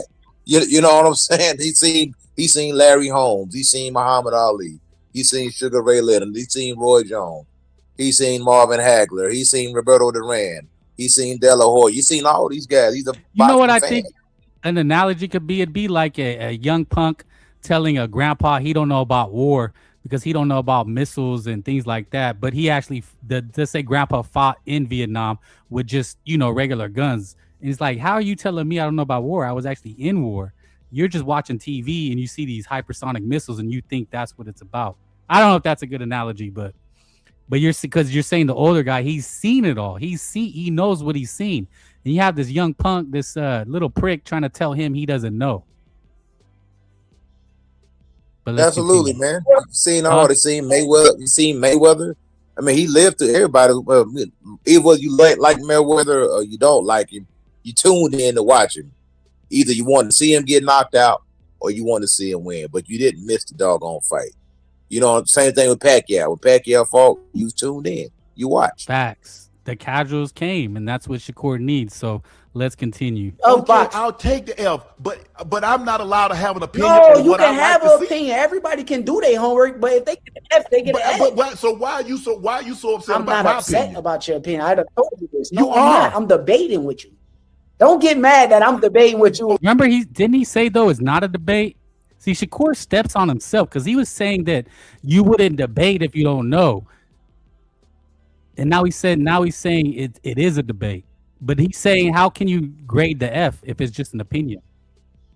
I think Shakur's really tripped up and his ego's. Yeah, really you can't argue with somebody's opinion, man. You can't argue an opinion. It's like you can argue facts, but now you can try to change someone's opinion. You can try to persuade someone to see things your way, but it's just an opinion. at the end of the day. Like you may think that Virgil Ortiz beats Juan Ennis. You know what I'm saying? I can try to persuade you otherwise, but until they get in the ring, we don't know what's really going to happen. It's just speculation right now. And I can make a case why my guy win. You can make a case why your guy may win. You know what I'm saying? Facts. Hit the like, hit the link if you want to hop on. Adam Hurley says Shannon was right. Shakur needs to learn what an opinion is. Salute Mexican boxing #1. This is the most exciting Shakur has ever been. Exactly. Shakur can't take the truth. And that's what's crazy. He says your opinion is an F and it's a fail. But let's continue. Who they homework, but if they get an F, they get an F. But so why are you so upset I'm about not my upset opinion? about your opinion. I done told you this. No, You I'm are. not. I'm debating with you. Don't get mad that I'm debating with you. Okay, I'm we kicking can, back we at you. can have a debate, but then you say my boxing but I'm not trying to say you're the greatest lightweight or You don't this have guy's to. better than you. You don't or have that to. guy. I just said your style. Yes, Shakur. and you get an F. When you tell Do you see what Shannon Sharp did? It was pretty funny. Yeah, see, Shakur don't know what he's doing because a debate would be like, do you think Terence Crawford beats Mayweather? That's a debate. You know, but this is just an opinion. You can't debate somebody they think you're born. What, you gonna change your mind? And Shannon Sharp told him, he says, I'm not talking about you as the best lightweight. I'm saying your style. And see the look of confusion on Shakur? He got tricked. He's just like, what? Man, you can't make it up. I just said your style. yes, Shakur. and you get an F. When you tell me It's that just like, that my fight with Teofimo was the most entertaining fight compared to my fight with Williams Zepeda, but you didn't watch. Hey, can I say something? Go ahead, Ocho. Hey, hold on. Real quick. Can I say something? Both of you are going back and forth, right? Yeah. Both of you are going back and forth about boxing, going about words, some of the things you're saying to each other, but both of you have opinions. Everything y'all talk about is based on opinion. Hey, that's all I'm saying, Ocho. What you're saying to him is an opinion based on how you feel he fights and the way he thinks about your description on his fighting style being boring. The ignorant part is also an opinion on how he thinks about how you fight, how he fights. So there it is. Pretty much Shakur Stevenson in a nutshell. The guy's just a dickhead. I don't know. But see, Eddie, I don't know if you're here or you've been listening, but this is what started it all. And this really gets you into the character of who this guy is and how a lot of boxing, I don't even know if they're fans, but what they really think about the sport. So just so you see how it all started. I think this is how it started. So, but listen to Shakur introduce himself. So you've seen kind of from the beginning to the end, and I think this will help you understand what's really going on. I've been told y'all that I was one of the best fighters in the world. I've been told you I was one of the A best. lot of people ain't believe me. Well, now we hear opportunity. A lot of people didn't believe me. I've been told y'all that I was one of the best fighters in the world. A lot of people ain't believe me. Well, now we hear opportunity is here. And if any of these guys want to smoke with me, I'm right here. See, and this is his fatal mistake. He thinks that he's going to get his ass kicked. Would you agree, Eddie? Do you see how he's kind of talking? Sounds kind of inflated. He's pretend. always calling somebody out, and then he never fights anybody, man. Well, no, but he's saying I'm the best and nobody believed me. And it looks like he thinks it's going to be a glaze. They're going to start glazing him like, yeah, Shakur, you right. Nobody wants you, this, and that. Yeah, like I say, my problem with him, he's always claiming to be the best. He's always calling somebody out. He's always saying weight don't matter. He's always saying it's the skills pay the bills. Okay, well, fight Devin Haney. Oh, no, Devin's too big. Well, you said you wanted to fight Conor Ben too. Whatever that didn't happen. He got a whole list of guys that he don't want to fight. Most people got a list of guys they do want to fight. This dude got a list of people that he won't fight. I'm like, bro, how can you say you're the best when some of the guys that are on your list can potentially beat you? You know what I mean? So you're gonna put them on. I mean, I don't know. I'm not in this whole just claim to be the best. I'm like, prove it, man. It's like, yeah.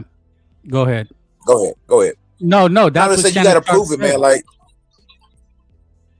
that's what Shannon Sharp tells him. So let me play it out full, and then we'll break it down. I've been told y'all that I was one of the best fighters in the world. A lot of people ain't believe me. Well, now we hear opportunity is here. And if any of these guys want to smoke with me, I'm right here. I'm not ducking shit. But Shakur, you saying that? Let me ask you a question. If Jordan had never played, and he says I'm the best basketball player, would you have believed it? He had to show you. If LeBron or Shaq or Kobe says I'm the best without showing it, you're not gonna believe it. So it's just what you said, Eddie. See, he's getting called out and he didn't like it. You gotta show it, man. You gotta show it. He wants to just say it without showing it. You got to show it. If you go up there and fight Devin Haney, you know that's a fight that the people are a little bit kind of interested in. Okay, fight Devin Haney. You said size don't matter. You said you the best. You said you beat him up in sparring. So what's the problem? You're gonna get paid a ton of money. Okay, well, fight Gary Antoine Russell or fight somebody, man. But and to me, he's not the best fighter. Like skill for skill, in my opinion, right now, I think Jerron is above Shakur because Shakur kind of only can do one thing. Like Ennis, he can do it. He put it like this: Ennis could be boring if he wanted to, but he chooses not to. He chooses not to. He can move around and pot shot, fight off the back foot, play it safe. Jab and grab, but he chooses not to. He's a fighter at nature. Virgil Ortiz, he's a fighter. He's an entertainer. He gets reckless. He does get hit, but Fundora is a duck. This is a God Almighty, man. It's unbelievable. I cannot believe this dude's self-admit. I'm sorry. I didn't want to change the subject, but I'm no, it's cool. We can. I was gonna switch gears anyway, but go ahead. Yeah, but like Fundora, man, this dude literally turned down 3 championship fights in a row. Well, here he is. Let's okay. I'm doing wait. Right away, huh? Right away. Oh man, that was bad. That move, Samson. But I mean, it is what it is. It's the truth. I remember he called us right after because we were upset about that. We knew what was gonna happen, but you had to do it right away and drop that bomb. It looked like punks. I didn't like that. We're willing to fight these guys. We're willing to fight anybody, man. But with time, I guess, right? Okay, so he's saying that he's willing to fight these guys. Nah, but see, he's saying one thing, but I'm not interested in what you say. I look at what you do. He dropped his belt to Xander because Xander was freaking mandatory. He instead of fighting Xander, he freaking dropped the belt, and he wanted to put a rehydration clause on Xander. How can you be 6'6" and you want to put a rehydration clause on I've heard some of the things you're saying, but at the same time, I'm just telling you what Fundora says. He's saying that those things didn't happen. I believe Xander, man. I believe Xander. Now look in that same interview. Yeah. In that same interview, he said that they reached out to Josh Kelly to make that fight, and everybody was on board. The only hang up was that they had to come fight on PBC or come to America or something like that. I said, bro, if you want this belt, go over there and take it from the guy. So I'm like this. It's called world champion. See, guys like Muhammad Ali, they traveled. They went all around the world. These dudes fought in Germany. They fought in Philippines. You're a freaking world champion. That don't mean you always got to have every fight in your backyard. You travel the world. Look at Usyk. How many times did Usyk went in somebody's backyard and took the freaking belt from him? Wait. You got to rewind. Start over, man. What you're talking about the Xander and Fundora situation? Yeah, Xander. You got a lot of Eddie. You got a lot of background feed. You got to turn whatever. I don't have anything on, man. Maybe I need to come back in or something. Yeah, come back in because I got a lot of background feed. Okay. Sorry, but I just had to tell you. Trebella Toy, you're closeted and don't know numb about boxing for real love. Just talking about men's money. Who's talking about men's money? Talking about the sport of boxing. Shakur being just a dickhead. I give props to Xander for fighting Boots. Yeah, I do too. I give props to Xander for fighting Boots. Hit the like, subscribe, share, click the link. We're just going over Shakur Stevenson shitting on casual boxing fans. You don't know shit about boxing if you don't like boring boxing. Boots team never sent Fundora a contract. Coach Wakanda. Yeah, no, I mean, that's what I'm talking about. Fandora says that exactly. Everybody, man, everybody, the entire world will one day will be listening to Frank Bay. So here it is. Fandora made it clear he's never ducking any smoke. So this is what I wanted to say. Fandora, let's see Fandora boots. Why do you think fans are saying that you're ducking Boots Ennis? I mean, look, one day he won that fight, and we're like, okay, let's see Boots Fandora, let's see Fandora Boots, whatever it is. Let's make that fight happen. I mean, especially now that we're going to be on the zone. But then, you know, the next day they throw out that we've been negotiating for him. Like, I never got a contract. They never told me about this. The guy we're going to fight next was already made before even Zayas fought Boots. So, I mean, it is what it is. Fans are gonna say they're gonna see how they want to see it. Okay, so I think it's gonna get heated now. Okay, Eddie, you're back for the smoke. So did you guys hear that? Fandora setting the record straight. Let's see what the Ennis fans have to say. Who do you believe? Why do you think fans are saying that you're ducking Boots Ennis? I mean, look, one day he won that fight, and we're like, okay, let's see Boots Fandora, let's see Fandora Boots, whatever it is. Let's make that fight happen. I mean, especially now that we're going to be on the zone. But then, you know, the next day they throw out that we've been negotiating for him. Like, I never got a contract. Okay, so he says it right there. I don't know it. See, this is the problem with fans. They just, I don't know where they get these crazy stories. Fandora's saying I don't know. Do you believe him? You know, the next day they throw out that we've been negotiating for him. Like, I never got a contract. They never told me about this. The guy we're gonna fight next was already made before. He says he never got a contract. He didn't know anything about it. Is he lying? But then, you know, the next day they throw out that we've been negotiating for him. Like, I never got a contract. They never told me about this. The guy we're gonna fight next was already made before even Zayas fought Boots. So, I mean, it is what it is. Fans are gonna say they're gonna see how they want to see it. It is what it is. We'll fight him. I mean, we'll see him but next year or whatever. I don't know if he's gonna fight in December, November. We'll see, you know. Why do you think fans There it is. The Towering Inferno denies ducking Jerron Ennis. Eddie, you're on. I don't know if you still got you have to wash your headphones or whatever, but yeah, man. Fandora, I think, but doesn't he go to Harvard? He's gonna be an engineer. It's hard to see him ducking any fight. I mean, I know he had injuries and things like that, and now he's fulfilling a mandatory. We talk about fighters ducking.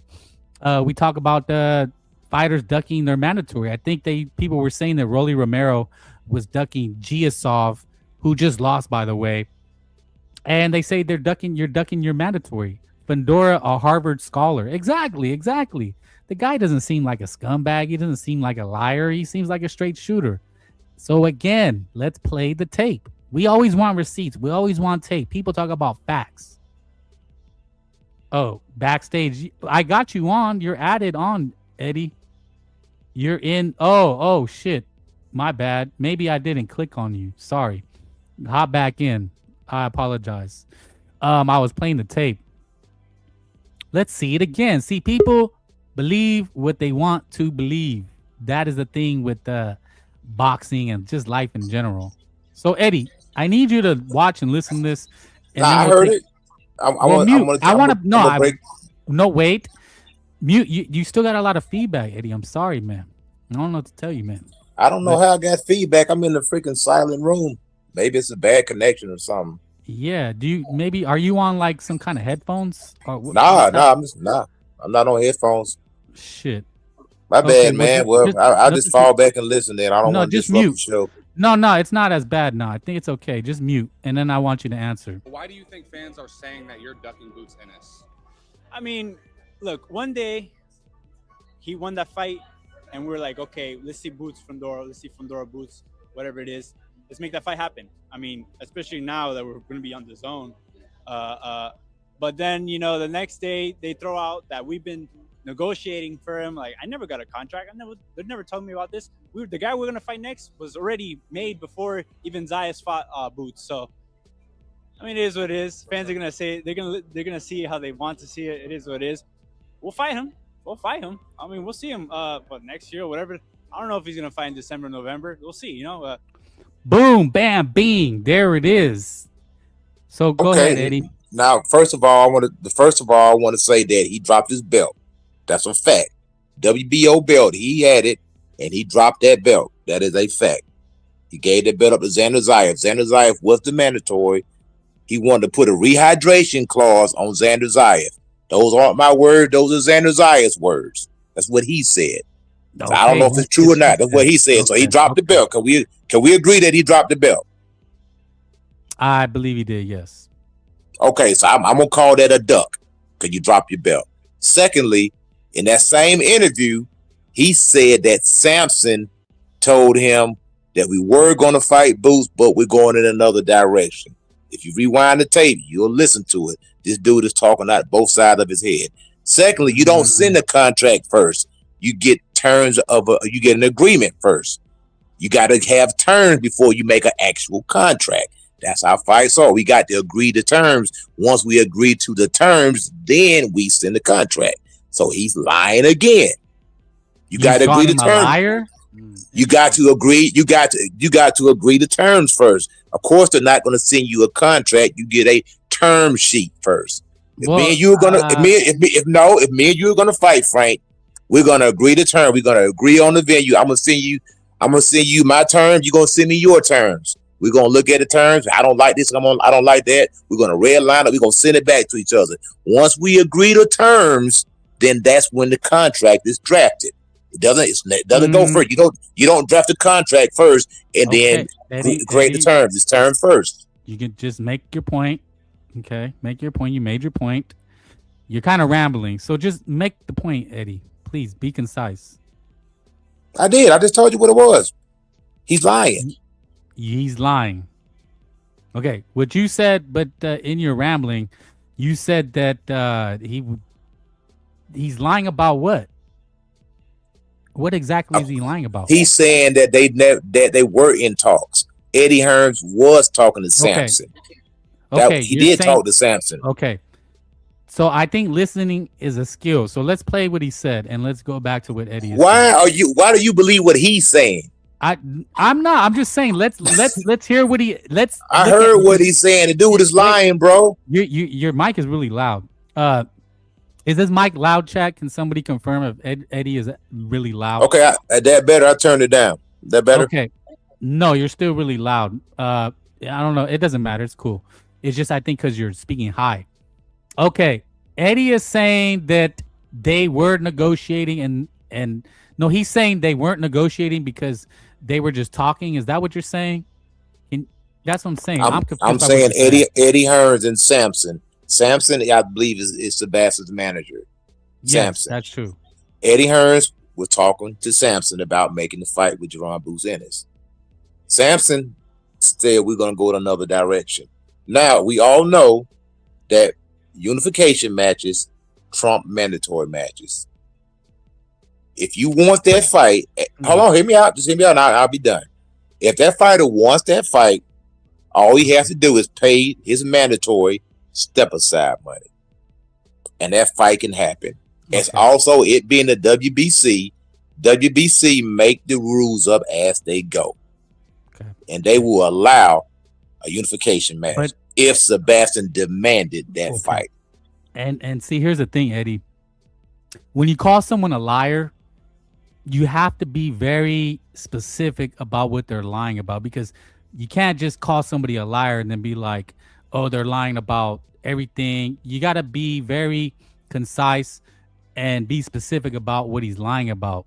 And you're kind of just going about he said, she said, Eddie and Sampson. But what is Fundora lying about?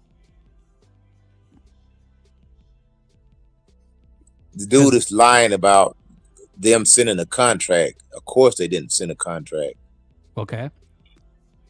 But that's not what he said. That's why I'm asking you to get it straight before I play, because I don't know if you're being. I think you're trying to use semantics, but you're calling him a liar instead of saying, well, maybe he doesn't know what he's talking about.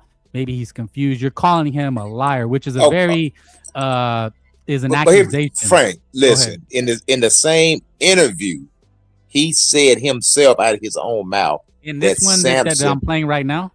That Samson turned the fight I know, down. but in this video that I'm playing right now. I believe it's in this exact video, or it's the same day. He had the same clothes on. He said Samson turned the fight down. Well, if you find it and pull it up, I could. I don't know where it is. Matter of fact, hold on, wait. Matter of fact, you just played it about 10 minutes ago, and he said this is going to make us look like punks. If you go back and find out when he said this is going to make us look like punks, you'll hear him say Samson turned the fight down. Well, I think these are clips, so we'll have to see which came first. But that's why you're calling him a liar, and I just want you to be specific about what he's lying about. About not getting the contract and about them not talking about the fight when he said out of his own mouth that Samson turned the fight down in this very same interview with the same exact clothes on. He said now they're going to call us punk. This is making us look like punks. You just played that like 10 minutes ago. Okay. Well, I'm gonna play what he said right now, so we can get to the nitty gritty and bottom of it. Okay, let's play it right now. Okay, are you ready? Listen, everybody, tell him turn his mic down. He said he turned it down. I don't know. Okay, let's play it. Because Eddie's calling him a liar, and that's very slanderous. Fundora seems like a decent guy, so let's see if Fundora's lying. Fundora boots, whatever it is, let's make that fight happen. I mean, especially now that we're going to be on the zone. But then, the next day they throw out that we've been negotiating for him. Like, I never got a contract. They never told me about this. The guy we're going to fight next was. So there it is. He says they told him about a negotiation. He said, we've never been negotiating with him. So what is he lying about? He never got a contract, and he says they've never been negotiating. Go back in the same video and find out this when he said this is going to make us look like punks, because they were negotiating. Eddie Hearns was talking to Samson. That is Samson. Samson is his manager.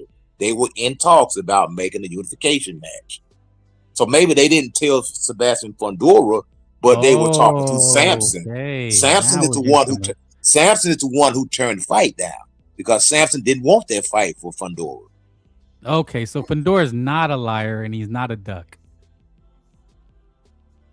Well, maybe his manager don't have faith in him or something. I don't know. But his manager's the one who turned the fight down. That's what I'm saying. We have to be very clear and concise. So this is what Eddie's talking about. This is a 2-minute video. So transparent about the mandatories next. Right away, huh? Right away. Yeah, oh man, that was bad. That was bad. That move, Samson. But I mean, it is what it is. It's the truth. I remember he called us right after, because we were upset about that. We knew what was gonna happen, but I mean, you had to do it right away and drop that bomb. I mean, it looked like punks. I didn't like that. I mean, we're willing to fight these guys. We're willing to fight. Okay, so basically that's what he said. He said his manager called him and told him that they're gonna fight that guy, but that's a mandatory. So it's not really a duck if he's fulfilling a mandatory. I disagree. Yeah, but you kind of gotta. I don't know. You don't have to, but I think to be fair, you can't call Fundora a duck that he's afraid of this drawn in his guy or he's ducking him, because it's clear that he said they were never negotiating and no contracts were sent. So how can he really be a duck? He just said did you not hear what he said about what Samson just said? He said Samson turned the fight down, which means they were in talks. Samson and Eddie Hearns was in talks about Fundora and Boost in his fighting. Samson turned the fight down, said, no, we're fighting our mandatory. Samson made that call. Okay, which he has to do. He has to fulfill his mandatory. No, he does not have to fulfill his mandatory. Let me tell you once again, listen to me, Frank Bay, please listen. Let me educate you really quick. You do not have to fulfill your mandatory. There's something called step aside money. If Sebastian Fundora wanted to fight, you're not listening. You won't let me finish, bro. I'm trying to tell you how boxing works, man. It happens all the time. Okay, go ahead, go. If you have a mandatory, you can pay something that is called step aside money. You can pay your mandatory to step aside, and you can fight that unification match. The WBC will be behind it, because it is more money for the WBC and the sanctioning fees. And mandatories mandatories are secondary to unification matches. Unification matches trump mandatories, and this mandatory was not even a called mandatory. It's a voluntary mandatory. If you really want to get right technical down to it, Virgil Ortiz is the one that should be fighting for the belt because he's the intern champion. He's the WBC intern. Virgil Ortiz has not activated his intern status, so he can have first dibs at that belt if Virgil wants it. Yeah. Okay, so you're saying that he could pay step aside money to his mandatory, but that doesn't necessarily mean that the mandatory has to accept that. If he doesn't accept that, then Sebastian Fundora is forced to fight him. The guy who, when you talk about step aside money, the guy has to accept it. And we've seen plenty of cases when they keep doing it, and then the guy finally says, "No, I want to fight him. I'm not going to take a payment." I think Jason Maloney just did it. Bam Rodriguez wanted to become undisputed against, I believe, a guy named Robaldo Garcia, but he was not allowed to because Jason Maloney wouldn't take step aside money. So I hear you talking, man, but at the end of the day, boxing's like this. That was your main argument, and I pretty much just shut it down. You gotta accept that. No, I didn't. You don't understand. Boxing is a gangster organization. Oh, you may say, bro, I'm just telling you how it is, man. Boxing, it is. Boxing is a freaking gangster. Hit the like, hit the link. Boxing, Eddie is educating me. They would tell you it'll be in your best interest to take the step aside money.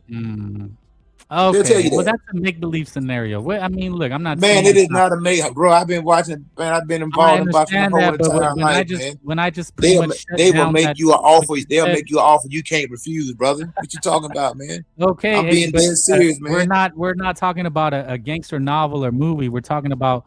You told me, you said, "Oh no, he could have paid step aside money for his mandatory," and you were dead set on that. And I try to interject to explain that that's not necessarily true. You said, "No, let me finish." I let you finish, and then I explained that many times the mandatory doesn't have to accept that. Now you want to say, "Well, that you don't understand. You don't understand what's really going on." Instead of saying, "Okay, that's probably true," and this guy, he didn't accept the money, even if he was offered it. He doesn't have to accept it. So. Your point didn't really stand. How many times that Canelo did exactly what he wanted to do? No, I know. I mean, that's what I'm telling you. The WBC, they do whatever they want to do. They will allow you to do whatever you want to do. They're all about the money, bro. I understand. They'll tell that dude it's in your best interest to take this step aside money. In this exact situation, all I'm saying is it doesn't seem like Fundora ducked. You called him a liar and a duck. And it's just not true. Fundora did not duck him, and he wasn't lying. Oh, so what about Kelly then? Why not fight? This dude turned down. This dude had three opportunities to fight for a championship belt, the unified. He dropped the belt. He dropped the WBO belt. Okay. He dropped that belt. That's one opportunity. Yeah. The second opportunity is Jerron Ennis. He could have took that fight. He chose to fight as mandatory. I don't know where Jerron fight would happen. He could have took that fight, bro. I don't care what you say. No, Jerron Ennis wanted tune-ups when he first went to 154. Bro, he did just recently. Samson and Eddie Hearns. When? This guy, the Ennis and Zayas fight has been talked about from the beginning. They were already moved on to Xander Zayas. Look, man, I'm gonna be one. No, you're not listening, man. You're trying to cape for this dude, man. The dude. Cape for who? No, I'm being. You're not listening. Look, go man, ahead. The man dropped the belt. The man dropped the belt. He dropped his own belt because he didn't want to fight Xander. Okay. Is that a fact or not? That's what you believe? No, it's not. No, he dropped. Did he drop his belt? He did drop the belt. Yes, but okay. So for whatever reason, he dropped his belt. Whatever. I don't like the way it looks on my trophy case. It don't fit around my waist. Whatever the case may be, he dropped his belt. Okay, but you're saying it as if he dug Xander Zayas, and I don't think Fundora dug Xander Zayas. Okay, well, he just gave him the belt. I don't want the belt. It looks better on your waist. Here you go. Okay, we'll run with that story then. No. I mean, I don't know what really happened with the Zayas and Fundora situation. You still got a lot of background noise. But I don't think anybody was afraid of Xander Zayas. Nobody was afraid of that guy. I think why give up your belt? Why? he was gonna fight Tim Tszyu. I believe what he said was that he was already in line with Tim Tszyu, so there was really no time to fight Xander Zayas. Man, this dude is and let me ask you something, Eddie. Do you really let me ask you 100%? Really use your noggin here. And anybody listening, and call me out if you think I'm full of shit. I mean, that's why I dropped the link, right? But if you really think that Xander Zayas wanted Fundora over Jorge Garcia or Barrasu, as if those weren't better ways to get titles, then I don't think you really understand boxing. I'm gonna be a Shakur here because there's no way Zayas and his team wanted Fundora before cashing him out against something like Ennis when you could get easier fights with Perez or Barrasu. They were never gonna. Team Zayas never wanted Fundora, just like I don't think Ennis wanted Fundora. Why would you want? You're out of control, bro. No, man, that doesn't make sense to you. Absolutely not. This man dropped his belt. You don't really believe. Xander stepped to this dude, stepped in his face, and said, "Hey, man, let's make the fight happen." No, I mean that doesn't. Okay, I didn't see anything. See what you doing now? What you doing? You paint the narrative. You're doing the same thing. You accusing me. No, I'm looking at it from a realistic perspective. No, you accusing me. You're doing the same thing you accusing me of doing right now. Let's stick to the facts. The man dropped his belt. I must say, whatever the reason may be. I don't know the reason. He dropped his belt. Those are it was business. Well, whatever you want to call it. I'm not calling anything. I'm saying he dropped his belt. He dropped it. Yeah, okay. He could have fought Josh Kelly. He said, I don't like the location, so he turned that fight down. What was the location? Where I guess he wanted him to fight in PBC land. Oh, wait. Okay, now you're just throwing a lot of shit against the wall. You're saying that. No, I'm not, bro. He said out of his own mouth. It was in the freaking interview. I watched the whole interview. He said that we were going to fight Josh Kelly, but we could not come to terms because we wanted to fight in PBC land, and they didn't want to come to PBC. Well, why didn't Kelly want to do that? Why didn't he want to fight over there? Fundora's the champion. He's the name. Do you not remember that interview that Fundora did, the post-fight interview when he fought Keith Thurman? Hit the link. You're going all over the place. I'm bringing you up to speed. You're not listening. Side stories. No, you're bringing. These are true. You can look it up. I got receipt. You can look it up. Go to the post-fight commentary, the post-fight press conference when he fought Keith Thurman. He said the only belt that I care about, in quotation marks, is the WBC belt. They can have all of the other belts. If they want to fight me, they got to come to the PBC. I'm the man. That's what Sebastian said. Yeah, and I remember that. But you're mentioning like he ducked Kelly some other time. That's why I'm confused. I'm like, what are you talking about? When did he duck Josh Kelly, who nobody would be afraid of? That's what's crazy. You guys talk about Zayas. I have a question for you. Why won't this guy try to unify a belt? Why hasn't he done it yet? Why hadn't Virgil won? Why hadn't Virgil won the belt yet? Why hadn't Virgil activated his mandatory? That's not what we're talking about. We're talking about. No, I'm asking you a question. Okay, why? Answer me the question. What is your question? Why has Fundora not tried to unify any of the belts? Why hasn't wait, you were talking about Virgil? I mean, where are you going with this? The question that I want, this is the first question I want. Yeah. Why has Fundora not tried to unify any of the belts? Okay, why has Fundora not? Well, he did. He was a unified champion. So he already was. So next question. Why didn't he go for undisputed? Why didn't he go for undisputed? He already had business with Tim Tszyu, and then he had business with Keith Thurman. Do you consider Keith Thurman a credible opponent? At the time, yeah. I mean, Keith Thurman's a legacy name. So you consider a 37-year-old, 5'6" Keith Thurman a viable opponent for Sebastian Fundora? At the time, yeah. No, you're out of your mind, bro. Hey, boxing is a business too. Let me ask you this. Since you like to ask the question, let me ask you a question, Eddie. Don't you think, and I'm sure everybody would agree with me, the most dangerous opponent for all these guys, for Kelly, for Ortiz, for Ennis, the man is Sebastian Fundora. I believe he's the man in the ring rankings. He's the man. He's number one. Sebastian Fedora is the biggest threat. You really think that Fedora is ducking or people are ducking him? Nobody wants Fedora. Nobody would have ducked Zayas and nobody would have ducked Kelly. Nobody's ducking those guys. So for those guys to sit and think that people are ducking them is complete insanity. Nobody is ducking those guys. Fedora is the most dangerous opponent, and you know that. I don't believe Fedora is number one in the ring ranking. I think it's he is. He's the number one. Okay, before Jaron Ennis, it was Fedora. Well, Ennis is number one right now. No, I know, but before that, it was Fedora. So it's crazy for people to think that Fedora is ducking when he's obviously the easiest. He's the biggest threat in this division. He's the guy that people are looking at like nobody wants a piece of him. Nobody was ducking Xander Zayas, bro. People were lining up to fight Xander Zayas.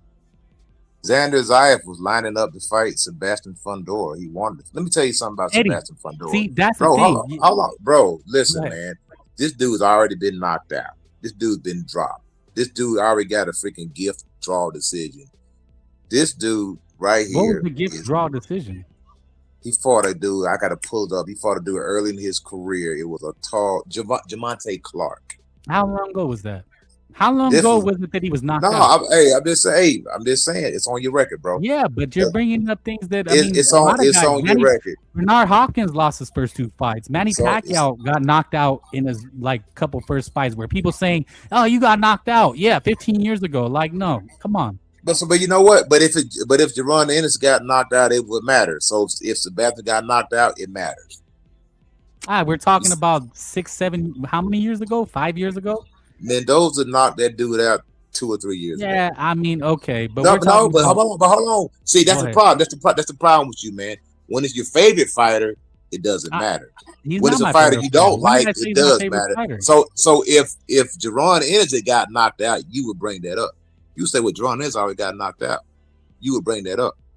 Well, it's something to bring up, but it's not something that you think. No, but it's in the back of his mind. It's in the back of the fighter's mind. I mean, Sebastian has been Sebastian's sitting there in the same interview. He's talking about the third round. Well, let's talk about you getting dropped by Erickson Lubin. Let's talk about you. Let's talk about you getting knocked smooth out. Let's talk about that. Eddie, you still haven't answered my question. Who is the biggest threat? Who is the fighter that everybody knows is the biggest threat? Jaron Boots Ennis is the best fighter at 154. No. That's not what we're talking about. He beats them all. We are talking about in the 154-pound division. Who is the biggest threat? Jaron Boots Ennis. No, it is Sebastian Fedora. This is the guy. This is an opinion. Nobody wants to fight. This is an opinion. Like I said, we can't argue. We can't argue opinions. This is just what you gotta be honest with your This is just what Shakur and Shannon Sharp just did. No. No. It's an opinion. Be honest, Frank. Let's be genuine. Your opinion is that Sebastian Fedora is the most dangerous guy. Eddie, my opinion is that Boots is the most dangerous guy. You're coming from a perspective as if no, but see, bro, Eddie, you can't.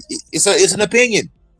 You can't argue an opinion. We're playing chess right now, Eddie. Okay. This is mental gymnastics. This is verbal sparring. You and I are playing like table tennis, right? You serve, I smash, and we're each trying to score, right? This is opinion-based discussion. But we're verbally sparring. We are in a match. Absolutely. Okay. Yes. So you're making your point. You score. I make my point. Score. I play defense. This is, we're verbally sparring. And I'm asking, and I know where you're coming from, though. You're trying to say that the reason I'm attacking you is because, and that's why I said we're playing chess, is because this started by you calling Fedora a liar. And that's why I was like, Eddie, you need to be very clear and concise about what you're saying. You're trying to make it like this man is a duck. But it's obvious this is the guy that people would be ducking, the biggest threat. And that's why I was trying to make that point. Are you sure he's a liar? And you insisted he was a liar. And then it comes to light that, no, mate, he's really not a liar. There really was no negotiations with him involved. So he's not a liar. And you can't say that anybody was ducking Zayas. Nobody was ducking that guy. Nobody's ducking Josh Kelly, and you try to paint it that this guy was somehow ducking people, and I just can't see it. So I served, Eddie. You can smack it back.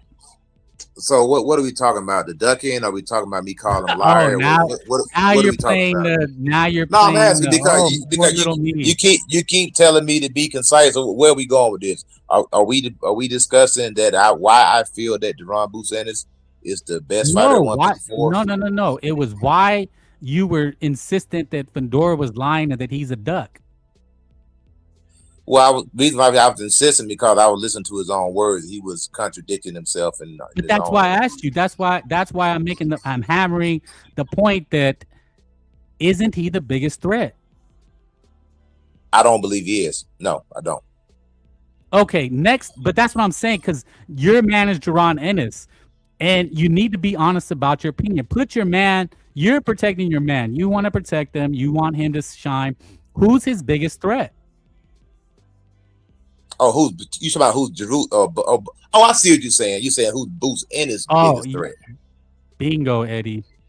You didn't say that. I thought you saying. I thought you were saying. I wanted you to come to that conclusion. I'm trying. I thought you were saying who was the best fighter at 154, in my opinion. No, I made it clear that one time it was Sebastian Fedor. He was considered the best in the division. You didn't want to give him that point, and that's why I'm like, why would anybody be ducking Xander or Josh Kelly? Okay, so yeah, out of Fedor is the biggest threat. Yeah, so out of Virgil and Sebastian Fedor, I think and that Kelly, out of those three guys, I think Sebastian Fedor is the biggest threat to Boots Ennis. Okay, out of those three guys, I agree with that. Okay, because I think Boots, I think he washes Josh Kelly. I think he knocks him out. I think Virgil is tailor made for Boots. He comes straight in. Man. Comes straight I he don't comes think straight ahead. Eddie. Well, I mean, he is. I mean, this is just my opinion. You don't agree, that's fine. You got your own opinion, but reason why I think Virgil is tailor made for Boots because of the way he fights. You're not gonna have to go looking for him. Boots is the faster fighter. He's just a harder puncher out of the two, and he's a bigger guy. He's bigger than Virgil. He's a better fighter than Virgil. He got more tools than Virgil, in my opinion. There's nothing that Virgil does better than Boots in that ring.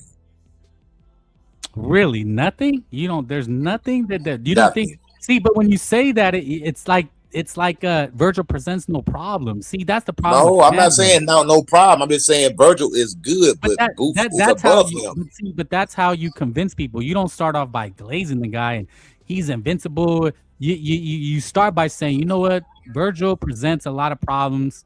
We've seen Deron Ennis hurt by pillow fisted Xander, but you know what? Here's how he's gonna neutralize. There you go. You put extra mustard on it. You saying pillow fisted Xander. Xander was 182 pounds in that fight, and he still couldn't punch. Now, hear me out. Xander is a decent puncher, not a one punch guy. He's not a Devin Haney. If he catches you, he'll knock you out. Xander had what I would call respectable power, not a devastating puncher, but he's respectable because he has about a 60% knockout rating. That means 6 out of 10 guys he stopped them. That's respectable. He's not a one punch knockout guy, but he has respectable power. Virgil Ortiz, he is respectable. He doesn't have a he's not Paulie Malignaggi. Who, Xander? Okay. Yeah, he's not Paulie Malignaggi.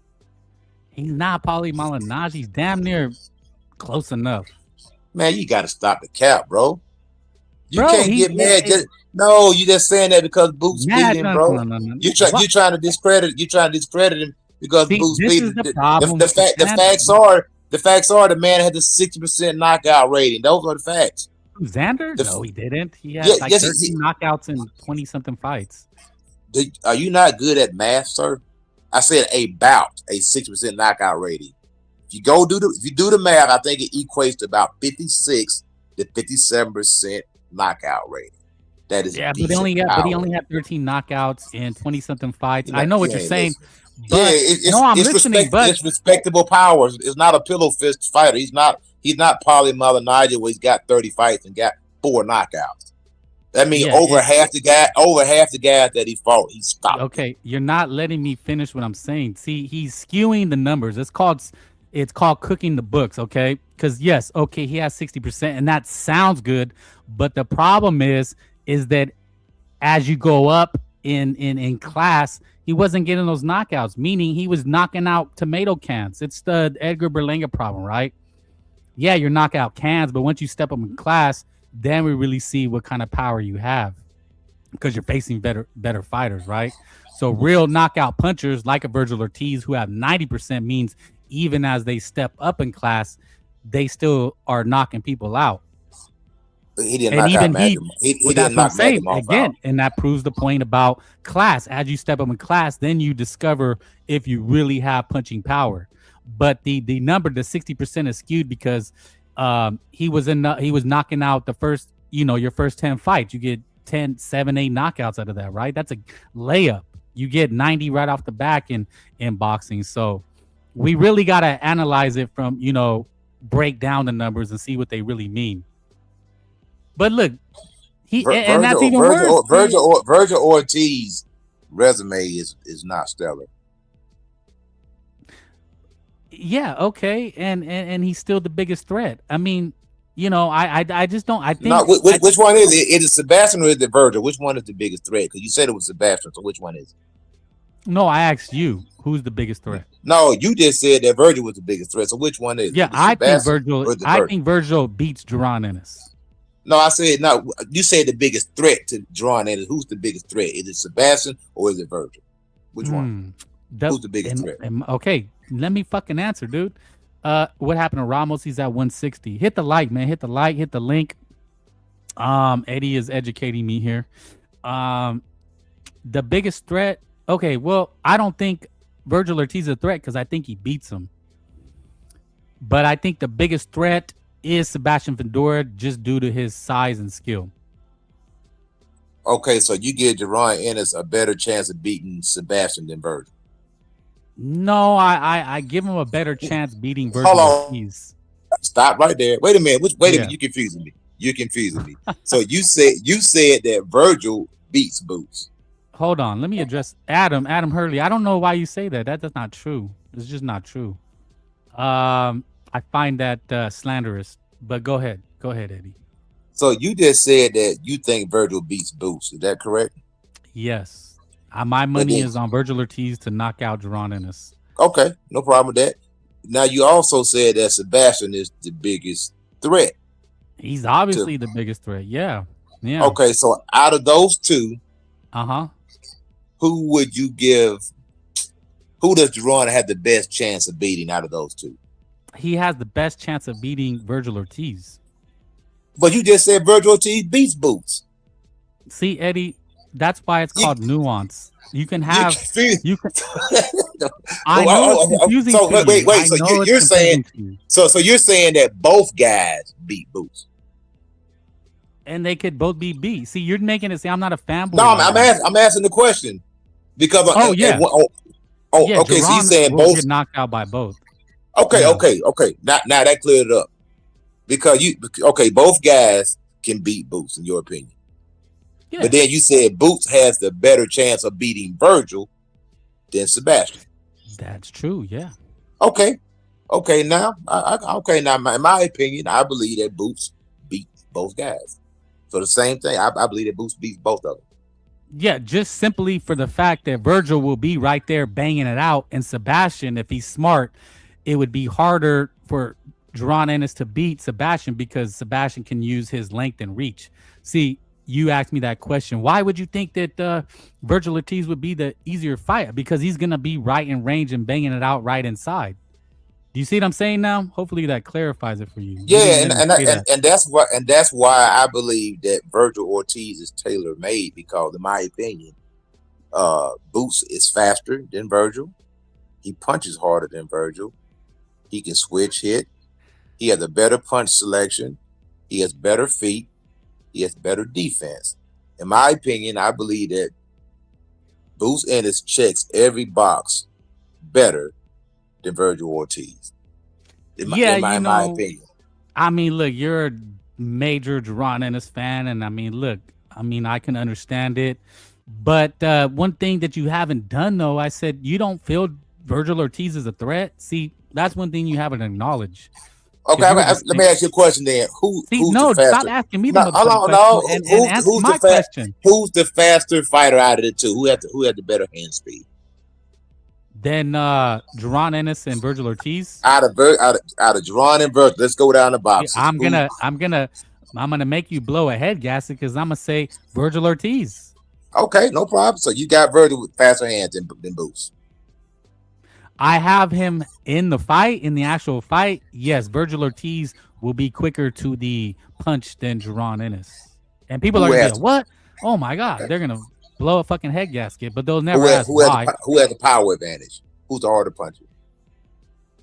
The harder puncher will be Virgil Ortiz. Who has better footwork? The better footwork was going to be Virgil Ortiz. Who has better defense? It's going to be Virgil Ortiz. Okay, so basically you're saying the same. So basically you're saying the same thing that I'm saying. You saying that Virgil Ortiz is better than every category than Jaron Ennis. What you're saying? I mean, it's literally 51.5% versus 49.4%, right? Like, I mean, we're talking about fractions of an inch about who's better at what. But what I think why I say Virgil has hand speed is because Virgil Ortiz has a piston-like jab. That jab is next level. It is an underrated jab. Watch him against a guy named McKinson. Virgil Ortiz jab is very good against slick fighters. And that jab will be quicker than Jaron Ennis, who relies on reflex. Virgil Ortiz is going to be smacking him upside his head with the jab. Book it. Who's the bigger fighter? You know what? That's a good one. I mean, I think Jaron Ennis, when they did the face off, he looked like a fucking super middleweight in there. Yeah, so like I say, I totally disagree with everything you said, but that's your opinion, so you're entitled to it. But look at the defense. Virgil has a high guard. Look at the defense he had against Madrimov. If you said he lacks defense, go ahead. Well, the reason why I say he had the Jaron Ennis defense is better because if you go back and look at Virgil after most every fight that he fights, his face is all busted up, man. When he fought Maurice Hooker, when he fought Maurice Hooker, his face was busted up. When he fought Madrimov, his face was busted up. When he fought Mean Machine, he got wobbled and hurt, and his face was busted up. When he fought Boacek, he got dropped arguably twice, and his face was busted up. So that's why I say that he gets hit a whole lot more than Virgil or than Jaron Ennis. He's always busted up after every single fight. As far as hand speed, his hand speed is not even, in my opinion, it's not even comparable. It's not even comparable. Who's the better counterpuncher? The better counterpuncher, if I'm thinking about the fight, I'm watching it in my head. I guess you could say Jaron Ennis is going to be the better counterpuncher that night. He's going to be having to slip and counter that jab. And you asked something about the power, right? You said who has more power. And in my breakdown is I think, Virgil Ortiz is a vicious body puncher. I mean, that guy, if you watch him against Madrimov, I mean, he was making that guy choke up blood. It was nasty work. You're underestimating what Virgil Ortiz, if he gets inside on Jaron Ennis and starts digging in that body, it's going to really slow that motherfucker down. Virgil Ortiz is going to get busted up because he has thin skin. I mean, Jaron Ennis is going to have to take massive risks to keep him off and stay out of the way of those body shots. Jaron Ennis is a way better, and I mean levels above Virgil Ortiz. You're entitled to your opinion, but I just think you're highly underestimating Virgil Ortiz and the threat that he presents to Jaron Ennis. I mean, you don't understand, Eddie. Your boy has a really good chance of going night-night, and I mean absolutely night-night, and I think you know that. Does Virgil have a chance of going night-night? Yeah, I mean, that's what makes it a great fight. That's what I'm saying. But the way you Because- present it is like Virgil Ortiz presents no threat. I mean, every fighter has their own presents a level of threat. Like I said, a guy, even the worst fighter, had the puncher's chance. But Okay. just putting the guys in the ring. I tell you what, Eddie, and we got the last time I think we spoke, we got an argument because we were going back and forth about Xander, and Xander was like a 5-1 underdog, and this fight is gonna probably be even money. I mean, the worst I could see it being 3-1 if the odds makers, are infatuated with the Jaron Ennis performance. But I think by fight time, this is gonna be a Canelo Crawford even money fight. It's gonna be maybe -185. I think Jaron Ennis will be the favorite, but this is not Xander Zayas where he's gonna be a 5-1 favorite. And I think that's gonna wake you up and make you a little nervous. Yeah, you think he's gonna be a 5-1? It'll probably be -250, which is pretty. So 2-1, and by fight night it'll be even money. A lot of heavy money is gonna come in on Virgil Ortiz. As him the underdog, and you get good odds on Virgil Ortiz, a lot of people are gonna be dropping a lot of money on Virgil Ortiz. But he's not gonna be the 5-1 underdog that you were licking your chops with Xander Zayas. Virgil Ortiz is not Xander Zayas. And I think Ennis fans know this. And I think that's why they don't want the fight. Yeah, Adam. What do you mean they don't want to fight? Team Ennis doesn't want to fight. That's what I'm seeing and hearing. Well, Ennis fans sound scary as hell. So what happened when Jaron came to Philadelphia? I mean, the Texas and got in the ring with Virgil Ortiz. Was that just a show? That was dog and pony show? I mean, who knows, man? It looked like the show. What happened? What happened? What do you mean? What happened? Yeah, why didn't that fight happen then? Whose fault is that? Virgil Ortiz had a contract dispute, and so the Virgil's fault that fight didn't happen. That's what we agreed to that, right? Is it? I mean, okay, you can. I'm asking for a friend. Well, look. The fight would have already happened had Jaron Ennis not lost his phone. Okay. Oh, you mean the fight? You mean the fight could have happened like 5 years ago? And Oscar De La Hoya said, No. We did. We're going to do that because you can't. If you can do it, I can do it. When Oscar De La Hoya said, we need 4 more years, and then we'll be ready for Jaron. But there was no reality. Nobody offered money. In quotation marks. Okay, look, man. Jaron Ennis turned the fight down. That's a fact. But we're talking about now. Now, what I'm hearing is Eddie Hearn and Jaron Team Ennis are talking about they want belts and they're moving past Virgil Ortiz. I think that's a great idea. So you like the ducking Virgil Ortiz? No, I like the fact that they make Virgil Ortiz squirm like a worm, and I think you get all the belts, and then when you do fight, you A-side him to death. And don't you're one of those people. Give him peanuts on the dollar because you're not bringing nothing to the table. See, if I knew it. It all comes out. No, that's how. Okay, hold on. Ron and his fans are shook. No, if you were a champion, if let's say me and you were fighting, and you had 4 belts, and I had no belts, who deserves most of the money? See, look at the screen. Eddie Hearn prefers belts instead of Virgil now. What happened? Why are they so shook now? No, I'm asking a question. What's your question? Why? If me and you are fighting each other and I got all the belts, you have no belts, who deserves all the money? Well, that's not really going to matter. It's going to matter what the network wants, what the zone is willing to offer, and if Jaron Ennis wants to fight. Okay, check this out then. If they say Eddie Hearn say that Boots wants the belts, guess what? Virgil can activate his mandatory and fight Sebastian Fundora. See, this is where the Jaron Ennis fans they don't want the fight. Eddie's telling you they don't want the fight. You do know that Virgil Ortiz has been an interim champion for 2 years and already. Well, no, the network wants to fight now. Why are you making up all these things? No, you gotta hear me out. No, there's nothing to hear. You're just bring something to the table. Bring something to the table. I'm getting bring pressed. Something to the table. He is pressing me. Why is all that talk coming now? Bring something to the table. So, well, hey, he wants the. You know what? The guy that you said is the biggest threat. The guy that you said is the biggest threat to Jerron Boots Ennis is Sebastian Fundora. Guess what? He has a belt. Guess what? Boots wants to fight him because he has a belt. The biggest threat. The biggest threat to Jerron Boots Ennis is Sebastian Fundora, not Virgil Ortiz. And Jerron Ennis can still fight him. And Jerron Ennis wants to fight Sebastian Fundora because why? Sebastian Fundora has a belt. If Virgil Ortiz had a real belt instead of an intern belt, guess what? Boots would want to fight him. But guess what? Virgil has absolutely nothing. He has an intern belt. So he has no belts. You're okay with Jerron Ennis ducking the Virgil Ortiz fight? Oh no, but it's business.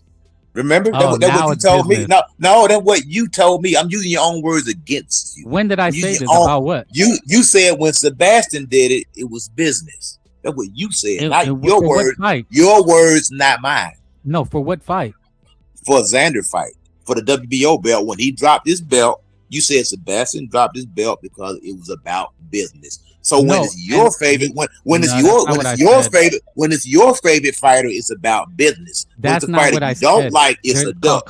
So which one is it? It's called context. I said because he already had a fight lined up. He was going to fight Tim Tszyu again. They had verbally agreed for a rematch, so he honored the verbal agreement he had with Tim Tszyu. So he wasn't going to be able to defend that WBO, so he just vacated it. That was the business part. That's what I'm talking about. For a verbal agreement. Got you. Right. Yeah, no, I mean, he's a man of honor, right? Oh, yeah, man of honor. Right. Got you.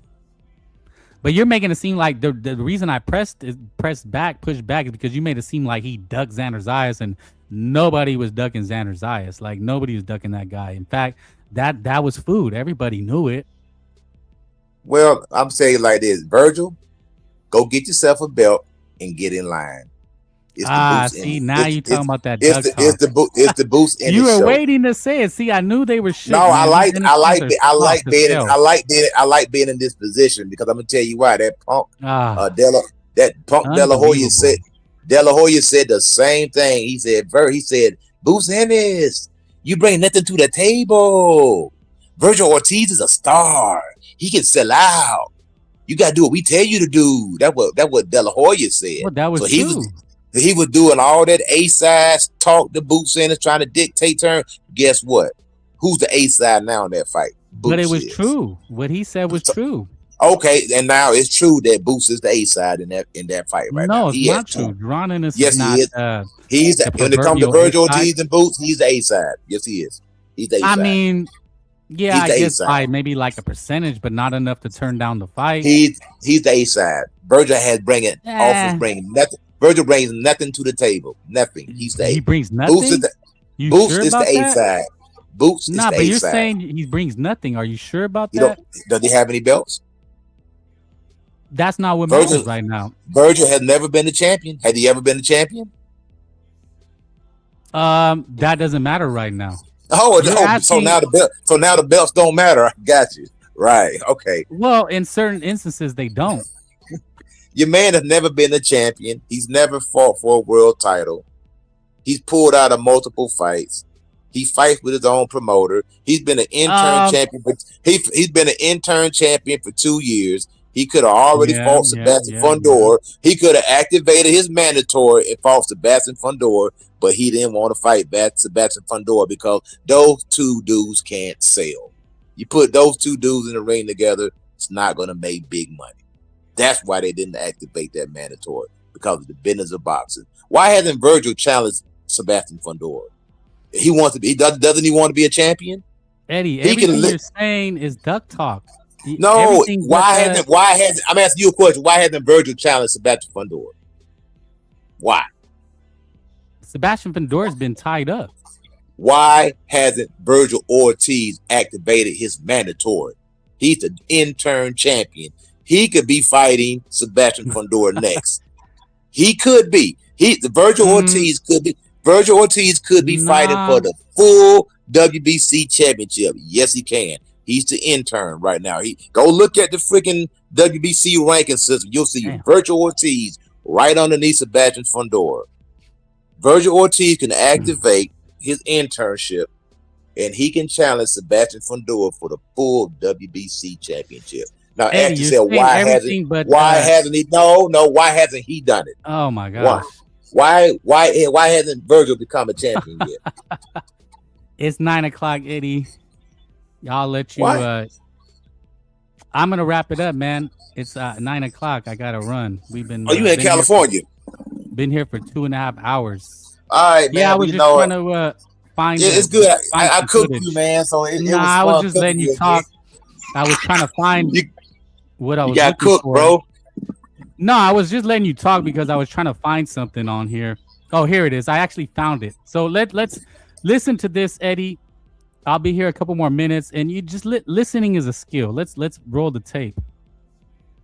Let's roll the tape and let the people decide. This is Sergio Moria, Chris Mannix. You know they work with the Zone. They're in the back room. They hear the discussions. Let's hear what they said. Stars aligned, and the promoters really want to make this fight happen, and everyone involved, from the managers, then make the fight happen. The money's there, and it will be one of the biggest fights in boxing. The money's there. This is one of the biggest fights in boxing. I mean, there's a lot of names, and the thing about these. But if they're ready to make Boots against Virgil back in March, why wouldn't you be ready to make it right now? Like, you know what the money's going to be. You know how much. So there's no problems. They were ready to make it. This is the biggest fight. It's going to cost. Now, maybe you've got to goose Boots a little bit, change the percentage a little bit, because Boots is now the unified champion. Boots is now coming. We've talked. That's what I said. Yeah, he gets a little bit of percentage, but there's no problems. Coming off a big win like he had. But you know what the financials are. It took months, but Rick Meridian and Eric Gomez and Oscar De La Hoya seem to be on the same page on the pay scale of Virgil Ortiz.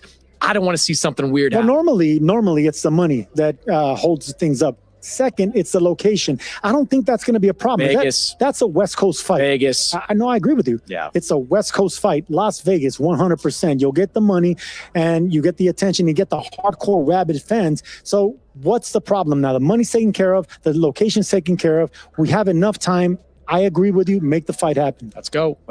That's it. The Zone. They want the fight, Eddie. So everything you said is pretty much null and void. Robert Garcia and his team, they said they're already on board. The only one is. The reason it's not going to happen is Jerron Ennis. Yeah, I know. Yeah, I hear you. Like I said, Virgil Ortiz. That's what I said. All these Ennis fans talking all this gut talk, but Virgil Ortiz dropped the ball. Jerron Ennis came. But Eddie, the network wants to fight. They're the ones that are going to pay for the fight. No. Listen, Virgil Ortiz dropped the ball. They could have fought back in March. When that fool ducked, he got in an argument with his manager to duck the fight. But you know what? I want the fight. Right. I want this fight, Eddie. I want it. Look, the people who pay for the fight, you know how the fights actually happen. I want the fight. Okay. Me too. So if it doesn't happen, it's Jerron and his ducking. Just know that. Business. Okay. Well, on that note, we are out of here. I'll talk to you on the next one. Don't be a stranger. Don't be a hater. Hit the like. Give the shout outs to Adam Hurley. Thank you, everybody. Inca Action. Eric Gomez, BDA, Mexican Boxing. Thank you, Technique. I wasn't able to get to the chat. Champy, Abel, everybody that came through. Really appreciate it. Friday night, flambeing on Shakur. Yeah, man. Virgil Ortiz, John Blaze, Edam knows or to go. Thank you. Hit the like, subscribe, share, leave some comments. What do you think about what Eddie said? What do you think about what I said? Is Shakur a dickhead? Who won between Shay and Shakur? Skull Kid. And damn, we really don't have anything until Tim Zoo, right? So are you guys still with me? So with that, we'll just get to a couple of funnies and goodies, and I'll talk to you on the next one. Thank you. Okay, it's time for workout number 1. Ready? 1, 2, 3. Stay focused. You know what I love? Oh my god. Sorry. I just love a good roast beef sandwich. Is one of the most insanely idiotic things I have ever heard. At no point in your rambling, incoherent response were you even close to anything that could be considered a rational thought. Everyone in this room is now dumber for having listened to it. I award you no points, and may God have mercy on your soul.